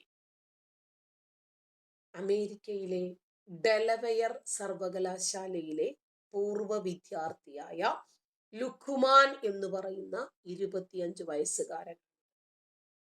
ഇവനെ കണ്ടാല് നിങ്ങൾക്കൊരു 25 വയസ്സുകാരനാണെന്ന് തോന്നിയോ? നോക്കിക്കേ ഇവന്റെ കോല. 25 വയസ്സുള്ള ലുഖ്മാനാണിത്. കണ്ടോ? പൊട്ടിത്തെറിക്കാൻ പാകത്തിനുള്ള പക്വത ഇവൻ നേടിയിട്ടുണ്ട് കേട്ടോ. നമ്മൾ നിൽക്കുന്ന സ്ഥലം ഏതാണ്, നമ്മൾ എന്തിനാണ് ഇവിടെ വന്നത്, ഇവിടെ നമ്മൾ ഇത് പറഞ്ഞാലും ചെയ്താലും നമ്മളെ കാത്തിരിക്കുന്നത് എന്താണ് എന്ന് ചിന്തിക്കാൻ പറ്റാത്തത് കൊണ്ടാണോ? എന്തായിരുന്നാലും അവൻ കാഫിറുകളെ കൊല്ലാനുള്ള ആയുധങ്ങൾ എങ്ങനെയോ എവിടെ നിന്നോ സംഭരിച്ചു സൂക്ഷിച്ചു. അപ്പോ നമ്മൾ പറയും തീവ്രവാദികളായി പോകുന്നത് വിദ്യാഭ്യാസം ഇല്ലാത്തത് കൊണ്ടാണെന്ന്. ഇവിടെ വിദ്യാഭ്യാസത്തിന്റെ അഭാവമുണ്ടോ? ഇല്ല, വിദ്യാഭ്യാസമുണ്ടല്ലോ. അമേരിക്കയിൽ പോയി പഠിച്ചാൽ ഇവരുടെ ഉള്ളിൽ നിന്ന് തീവ്രവാദം പോകുമെന്ന് നമ്മൾ ആരെങ്കിലും വിശ്വസിക്കുന്നുണ്ടോ? ഇല്ല. ലോകത്തിന്റെ ഏത് കോണിൽ പോയിട്ട് ഇവരെന്തോ ഉണ്ടാക്കിയാലും ഇവരുടെ ഉള്ളിലുള്ളത് ഇതാണെങ്കിൽ, ആ ഡൽഹിയിൽ പിടിച്ച ഡോക്ടർമാരെ പോലെ തന്നെ വൈറ്റ് കോളർ ഭീകരത, ഇവരുടെ ഉള്ളിലുള്ളത് അതാണെങ്കിൽ അത് തന്നെയല്ലേ വരൂ. അപ്പൊ അമേരിക്കയിലെ ഡെലവെയർ സർവകലാശാലയിൽ പഠിച്ചിറങ്ങിയ വ്യക്തിയാണ് ഈ ലുഖ്മാൻ എന്ന 25-കാരൻ. എന്തായിരുന്നാലും അവിടെ ആണല്ലോ പറഞ്ഞിരിക്കുന്നത് തൂങ്ങും. ഇവന്റെ കയ്യിലുണ്ടായിരുന്ന സാധനങ്ങളാണ് അത്ഭുതം, തോക്കുകൾ. കാരണം എന്തായിരുന്നാലും ഇവൻ ചാവാൻ തീരുമാനിച്ചതാ. അപ്പൊ ഇവന് ഒറ്റയ്ക്ക് പോകാൻ പറ്റാത്തത് കൊണ്ട് കുറച്ച് കാഫിറുകളെ കൊണ്ടുപോകണമല്ലോ. വെടിമരുന്നുണ്ടായിരുന്നു ഇവന്റെ കയ്യിൽ. സ്ഫോടനം നടത്താനുള്ള പദ്ധതി വിശദീകരിക്കുന്ന ലഘുലേഖകൾ ഉണ്ടായിരുന്നു. അപ്പൊ ഇവൻ ഒറ്റയ്ക്കല്ല. ഇവനെ ഇതിലേക്ക് കൊണ്ടുവരുന്ന, ഇവനെ പ്രോത്സാഹിപ്പിക്കുന്ന, ഇവനെ സഹായിക്കുന്ന ഒരുപാട് ആളുകൾ ഉണ്ടാകും. നേതൃത്വം ഇല്ലാതെ ഇതൊന്നും സംഭവിക്കത്തില്ലല്ലോ. എങ്ങനെയാണ് ഈ ന്യൂയോർക്കിന്റെ വിവിധ സ്ഥലങ്ങളിൽ സ്ഫോടനം നടത്തേണ്ടത് എന്ന പദ്ധതികൾ ഓരോന്നോരോന്നായി വിശദീകരിക്കുന്നു ഇവന്റെ ഭാഷയിൽ. ഇവന് മാത്രമേ അത് മനസ്സിലാവൂ. സർവകലാശാല ക്യാമ്പസിൽ സ്ഫോടനം നടത്താനുള്ള രൂപരേഖയാണ് ലുഖ്മാന്റെ കാറിൽ നിന്നും പോലീസ് പിടിച്ചെടുത്തത്. ഇവൻ പഠിച്ച ക്യാമ്പസിൽ തന്നെ ഒരുപാട് അമുസ്ലിങ്ങളായിട്ടുള്ള കാഫിറുകൾ ഉണ്ടല്ലോ. അവരെ പൊട്ടിത്തെറിപ്പിച്ച് തന്നെ തന്റെ ഉദ്യമം തുടങ്ങാനാണ് ലുഖ്മാൻ തീരുമാനിച്ചത്. അങ്ങനെ ഡെലവെയർ സർവകലാശാല ക്യാമ്പസിൽ ആക്രമണം നടത്തി എല്ലാവരെയും കൊല്ലാനും ആ ക്യാമ്പസിനകത്ത് തന്നെ തനിക്ക് രക്തസാക്ഷിത്വം വരിക്കാനുമായിരുന്നു പാക് യുവാവ് പദ്ധതിയിട്ടത്. ഇയാളുടെ വാഹനത്തിൽ നിന്ന് തോക്കുകളും വെടിയുണ്ടകളും ബൈനോക്കുലറുകൾ, ലാപ്ടോപ്പുകൾ ഇതൊക്കെ പിടിച്ചെടുത്തിട്ടുണ്ട്. ലുഖ്മാന്റെ വീട്ടിൽ നിന്ന് റെഡ് ഡോട്ട് സ്കോപ്പ് ഘടിപ്പിച്ച ഒരു റൈഫിളും 2 ഗ്ലോക്ക് പിസ്റ്റളും കണ്ടെത്തി എന്നാ പോലീസ് പറഞ്ഞത്. ലുഖ്മാൻ പാകിസ്ഥാനിലാണ് ജനിച്ചതെങ്കിലും കുട്ടിക്കാലം മുതലേ ലുഖ്മാൻ അമേരിക്കയിലാണ് താമസിക്കുന്നതെന്നും അയാൾ അമേരിക്കൻ പൗരനാണെന്നുമാണ് FBI വ്യക്തമാക്കിയത്. പക്ഷേ അവന്റെ തലച്ചോറിൽ നിന്നും വളരെ ചെറിയ പ്രായത്തിലെ തന്നെ രൂപപ്പെട്ട ഈ ഒരു മസ്തിഷ്ക പ്രക്ഷാളനമുണ്ടല്ലോ, അത് മാറിക്കിട്ടട്ടെ. കാഫിറുകളൊക്കെ നമ്മളുടെ ശത്രുക്കളാണ്. ആ കാഫിറുകളെ കൊല്ലാനുള്ള ഭാരിച്ച ഉത്തരവാദിത്വം അത് അള്ളാഹു നമ്മളെ ഏൽപ്പിച്ചിരിക്കുവാണ്, നമ്മളത് ചെയ്യണം എന്നിവര് ചിന്തിക്കുമല്ലേ. അമുസ്ലിങ്ങളെ എന്ത് ചെയ്യാം, മുസ്ലിങ്ങളെ ഇല്ലാതാക്കാനുള്ള ബാധ്യത നമുക്കുണ്ട്. ഇപ്പോൾ ഈ സോഷ്യൽ മീഡിയ ഉള്ളത് കൊണ്ട് തന്നെ ചില ആളുകള് ഭീകരവാദവും തീവ്രവാദവും രാജ്യവിരുദ്ധതകളും ഒക്കെ പറയുമ്പോൾ ഉടനെ തന്നെ പിടിക്കപ്പെടുന്നത് നമ്മൾ കാണുന്നില്ലേ. നമുക്ക് സഞ്ചാര സ്വാതന്ത്ര്യം ഉണ്ടെന്ന് കരുതി ആരാന്റെ പറമ്പിൽ തൂറി വെക്കാനൊന്നും പറ്റില്ല. എല്ലാ സ്വാതന്ത്ര്യത്തിനും ലിമിറ്റുകളുണ്ട്. നമ്മൾ ഭക്ഷണം കഴിക്കുന്നു, ഒരു നിശ്ചിത ഭക്ഷണം ടേസ്റ്റി ഫുഡാണെന്ന് ഓസനാണെന്ന് പറഞ്ഞ് വാരി വലിച്ച് തിന്നാൻ പറ്റിയ ഒരാളെ ട്രീറ്റ് തന്നാണെന്ന് കരുതി ഒരു നിശ്ചിത രൂപത്തിലുള്ള ഫുഡ് എത്തിക്കഴിയുമ്പോൾ നമ്മുടെ ബ്രെയിൻ നമ്മളോട് പറയും കഴിഞ്ഞു മതി. എല്ലാത്തിനും ലിമിറ്റുകൾ. ഇപ്പൊ തന്നെ നമ്മുടെ സോഷ്യൽ മീഡിയയിൽ കത്തിക്കൊണ്ടിരിക്കുന്ന ഒരു വിഷയം എന്താ? കോടതിയിൽ പോയ ഉടനെ ജാമ്യം കിട്ടി എന്ത് വേണമെങ്കിലും വിളിച്ചു പറയാമെന്നല്ലേ? ഇപ്പോ രാഹുൽ ഈശ്വർ അയാൾ രണ്ടാം വട്ടവും അയാളുടെ വാദം തള്ളിയല്ലോ. കോൺഗ്രസ് നേതാവ് സന്ദീപ് വാര്യർ കിട്ടിയോ ജാമ്യം? ഒരു കേസ് ഉണ്ടാകുന്നു, ഒരു വിഷയം നടക്കുന്നു, അപ്പോഴേക്ക് ഇരയുടെ പേര് വെളിപ്പെടുത്തി സ്ത്രീത്വത്തെ അപമാനിക്കുന്നു. നമ്മുടെ രാജ്യത്തൊരു നിയമമുണ്ട്, സോഷ്യൽ മീഡിയ നമ്മുടേതാണ് എന്ന് കരുതി, ഇതിനകത്തുള്ള ചാനലുകൾ അതല്ലെങ്കിൽ സൈറ്റുകൾ നമ്മുടേതാണെന്ന് കരുതി നമുക്ക് തോന്നിയതൊക്കെ വിളിച്ചു പറയാനൊന്നും പറ്റില്ല. ആരെയും എന്തും സോഷ്യൽ മീഡിയയിലൂടെ പറയാമെന്ന ധാരണ തെറ്റാണ്. ചാനൽ ചർച്ചകൾ ഒക്കെ വരും, മീഡിയ പ്ലാറ്റ്ഫോമുകളിലൂടെ ഒക്കെ നമുക്ക് നമ്മുടെ അഭിപ്രായങ്ങൾ പറയാം. പക്ഷെ ഒരാളെ അധിക്ഷേപിക്കുക, രാജ്യത്ത് നിയമം ലംഘിക്കുക എന്നൊക്കെ പറഞ്ഞാല് ഇവിടെ ശിക്ഷയാണ്. നമ്മുടെ കാക്ക 25-കാരനായിട്ടുള്ള കാക്ക താൻ വിദ്യ അഭ്യസിച്ച അതേ കലാലയത്തിൽ തന്നെ, അപ്പൊ അയാൾക്ക് അറിയാമല്ലോ എപ്പോഴാണ് ഇവിടെ ആളുകൾ കൂടുന്നത് എന്നൊക്കെ അറിയാമല്ലോ. അന്ന് തന്നെ നമുക്ക് എല്ലാവർക്കും ഒരുമിച്ച് അങ്ങോട്ട് പൊട്ടിത്തെറിക്കാം എന്നിവന് തോന്നി. എന്തോ ഒരു സൂചന കിട്ടിയത് കൊണ്ടും ഇവന്റെ സോഷ്യൽ മീഡിയ പ്ലാറ്റ്ഫോമുകൾ പരിശോധിച്ചപ്പോൾ ഇവൻ ഇതൊക്കെ തുറന്ന് പറഞ്ഞതുകൊണ്ടും ഇവൻ പിടിക്കപ്പെട്ടു. അതല്ലായിരുന്നെങ്കിൽ ഒരു വലിയ അനർത്ഥമുണ്ടാകുമായിരുന്നു. അല്ലേ? ഇവര് 3-3.5 വയസ്സു മുതലേ പഠിക്കുന്നത് അന്യമതസ്ഥരെ എങ്ങനെ ഇല്ലാതാക്കണം എന്ന ആശയമാണ്. അന്യമത വിശ്വാസികളെ ഇല്ലാതാക്കണം, അവർ നമ്മുടെ ശത്രുക്കളാണ്. അവർ ആ മതം സ്വീകരിച്ചിരിക്കുന്നത് കൊണ്ട്, ആ വിശ്വാസം സ്വീകരിച്ചിരിക്കുന്നത് കൊണ്ട് അവരുമായിട്ടൊരു സൗഹൃദം പോലും നമുക്ക് പാടില്ല. അവരുടെ വിശ്വാസം നോക്കി മാത്രമേ അവരെ അയൽക്കാരായി സ്വീകരിക്കാൻ പാടുള്ളൂ. അപ്പോ ആ കലാലയത്തിലുള്ളതിലധികവും അമുസ്ലിങ്ങളാണ്. അപ്പൊ അങ്ങനെ കുറെ അമുസ്ലിങ്ങളെ ഇല്ലാതാക്കിയിട്ട് ഞാൻ അങ്ങ് ഇല്ലാതായാൽ അള്ളാഹു എന്നെ തെരഞ്ഞെടുത്തിരിക്കുന്നതിന്റെ ലക്ഷ്യം എനിക്ക് പൂർത്തീകരിക്കാൻ കഴിയുമല്ലോ എന്നാണ് ലുക്മാൻ എന്ന 25-കാരൻ തീരുമാനിച്ചത്. എന്തോ അവന്റെ സോഷ്യൽ മീഡിയയിലൂടെ അവനിത് പുറത്തു പറഞ്ഞതുകൊണ്ട് മാത്രം അത് പിടിച്ചു. പലപ്പോഴും ഇത് പിടിക്കപ്പെടുമ്പോൾ മാത്രമാണ് നമ്മൾ അന്തം വിട്ട് ഇത് മനസ്സിലാക്കി പോകുന്നത്. ഇപ്പൊ വൈറ്റ് കോളർ ഭീകരത കണ്ട് തന്നെ നമ്മൾ ആകെ ഞെട്ടിയിരിക്കുന്ന ഒരു സാഹചര്യത്തിലാണുള്ളത്, അല്ലേ? ഇപ്പോ ഏറ്റവും വലിയ ഭീഷണിയായിരിക്കുന്നത് അമുസ്ലിങ്ങൾക്ക് തന്നെയാണ്. ഇവരുടെ ഈ ഒടുക്കത്തെ പുസ്തകവും ഇവന്മാരുടെ ഒരിക്കലും തീരാത്ത ജിഹാദും കാരണം, ഇവന്മാരുടെ പൊട്ടിത്തെറിക്കാനുള്ള ടെൻഡൻസി, കലാപവും യുദ്ധവും കൊള്ളയും കൊലയും ബലാത്കാരവും ഒക്കെ ഇവർക്ക് ഹലാലായി മാറിയതുകൊണ്ടും അത് ഹലാലായി പഠിപ്പിക്കുന്ന ഒരു പുസ്തകവും ഇവിടെ ഉള്ളിടത്തോളം കാലം ഇതിനൊന്നും ഒരു അറുതി വരാനേ പോകുന്നില്ല. അതുകൊണ്ട് ഇന്ന് ഏറ്റവും കൂടുതൽ ഭീഷണിയായി കൊണ്ടിരിക്കുന്നത് നമ്മുടെ നാട്ടിലെ അമുസ്ലിങ്ങൾക്കാണ്. അവർക്കിവിടെ നിലനിൽപ്പില്ലാത്ത രൂപത്തിൽ മുസ്ലിങ്ങൾ കൂടുതൽ ആധിപത്യം സ്ഥാപിക്കുകയും ഇവർ കുറച്ചുകൂടി ഭൂരിപക്ഷമാകുകയും ചെയ്താൽ ഞങ്ങളുടെ അവസ്ഥ എന്താകും എന്നുള്ള രൂപത്തിൽ അവരും പ്രതികരിക്കാൻ തുടങ്ങിയതോടുകൂടിയാണ് കുറച്ച് പേരെങ്കിലും ഉണർന്ന് പ്രവർത്തിക്കാൻ തുടങ്ങിയത്. ഇപ്പോ ഇവർക്കെതിരെ ഇവരിൽപ്പെട്ട ആളുകൾ തന്നെ പ്രതികരിച്ചു തുടങ്ങിയത് ഒരു നല്ല ലക്ഷണമാണ്. ചില ഉസ്താദുമാര് തന്നെ ഇവരെ വിമർശിച്ചുകൊണ്ട് രംഗത്ത് വരുന്നുണ്ട്. ഞാൻ നിങ്ങൾക്ക് ഇന്നത്തെ വീഡിയോ ദൃശ്യം ഇത് കാണുന്നുണ്ടോ നിങ്ങൾ? അല്ലെ, കാണുന്നുണ്ടോ? കുറച്ച് ട്രക്കുകളിൽ നിന്ന് പിടിച്ചതാ, കുറച്ച് ബോക്സ് അടുക്കി വെച്ചിട്ടേ ഉള്ളൂ, അതിനകത്ത് എന്താണെന്നൊക്കെ ഞാൻ പറഞ്ഞുതരാം.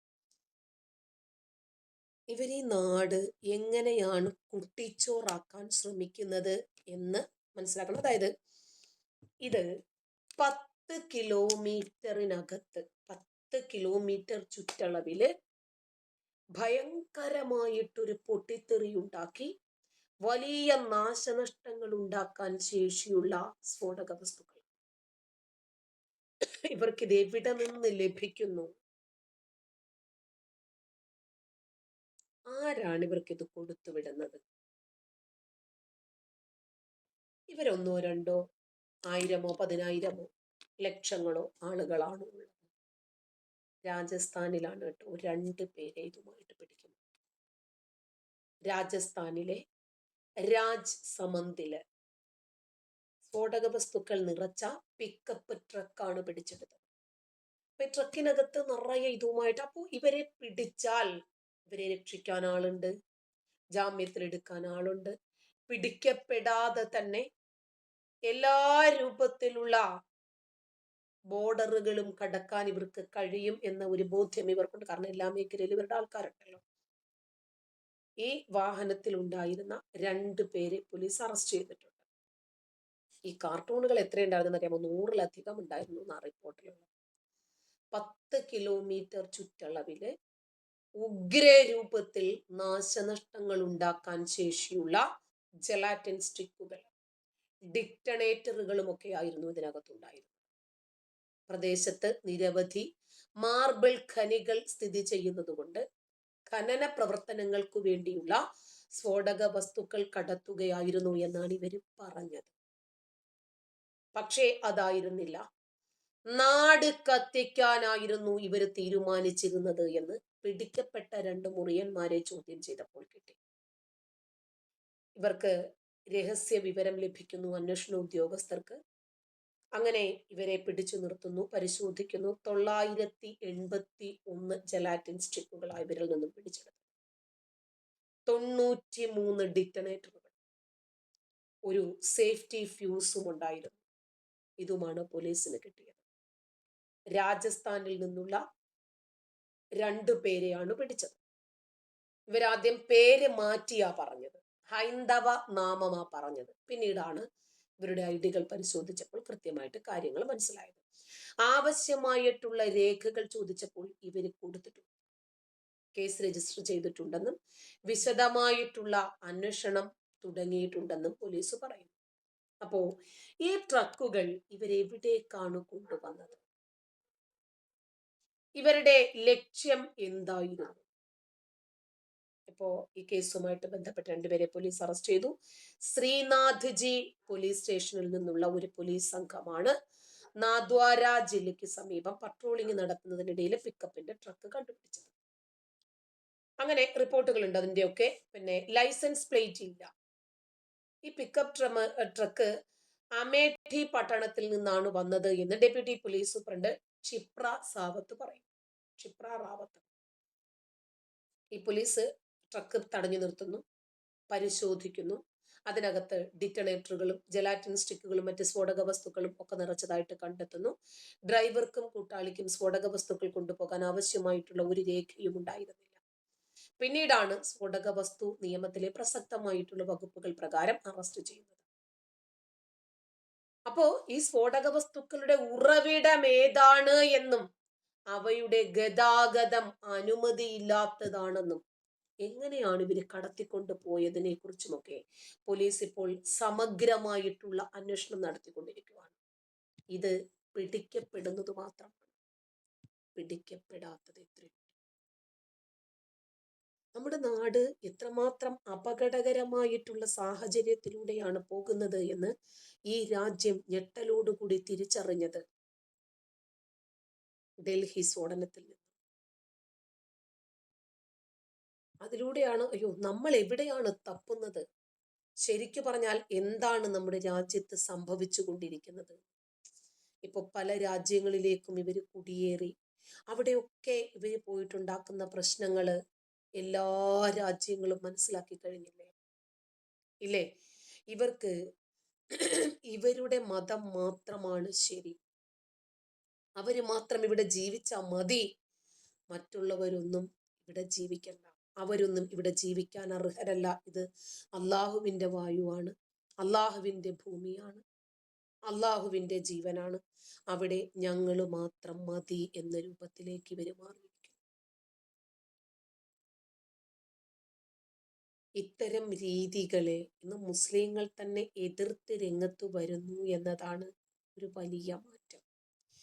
ഈ ജിഹാദികളെ എങ്ങനെയാണ് എതിർക്കേണ്ടത് എന്ന് ഇസ്ലാം മത വിശ്വാസികൾ തന്നെ മനസ്സിലാക്കിയതുകൊണ്ട് അവര് തന്നെ ഇതിനെതിരെ രംഗത്ത് വരുന്നത് കൊണ്ട് അതൊരു വലിയ നല്ല ലക്ഷണമായിട്ടാണ് ഞാൻ മനസ്സിലാക്കുന്നത്.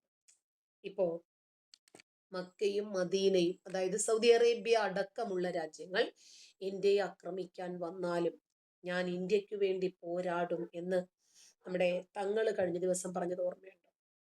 ജന്മനാടായിട്ടുള്ള ഇന്ത്യക്ക് വേണ്ടി നമ്മൾ എപ്പോഴും നിലകൊള്ളും, അതാണ് ഞങ്ങളുടെ വിശ്വാസം പഠിപ്പിക്കുന്നത് എന്ന് പറഞ്ഞൊന്നും മതേതരത്വം തെളിയിക്കാൻ വേണ്ടിയിട്ട് മുസ്ലിം ലീഗിന്റെ സംസ്ഥാന അധ്യക്ഷനായിട്ടുള്ള പാണക്കാട് സാദിഖ് അലി ശിഹാബ് തങ്ങൾ ഒരു ശ്രമം നടത്തിയത് ഇലക്ഷന്റെ ഭാഗമായിട്ടുള്ള ഒരു ജൽപ്പന മാത്രം.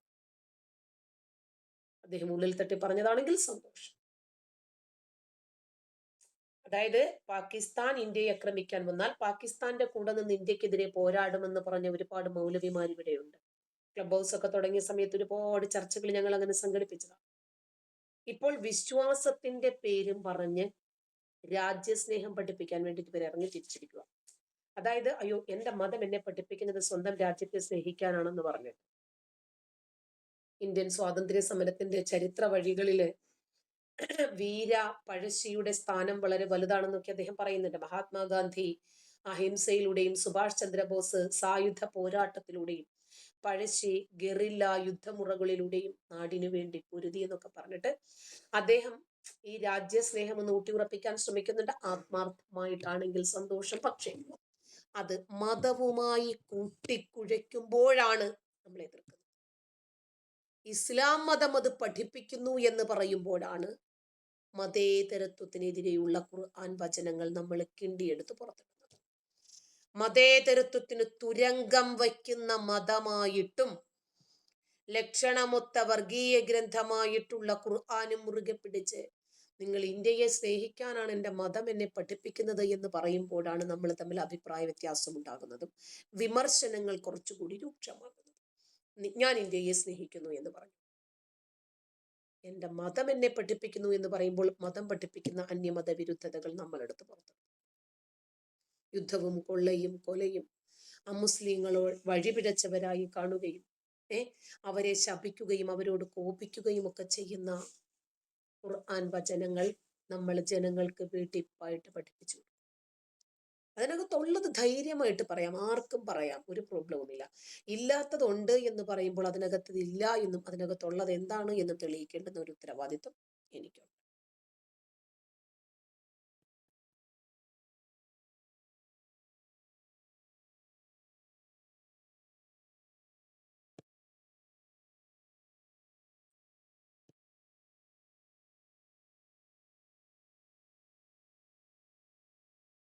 അതാണ് ഇവർക്ക് എപ്പോഴും കൂറും പ്രതിബദ്ധതയും ഇവരുടെ മതത്തിനോടാണ്.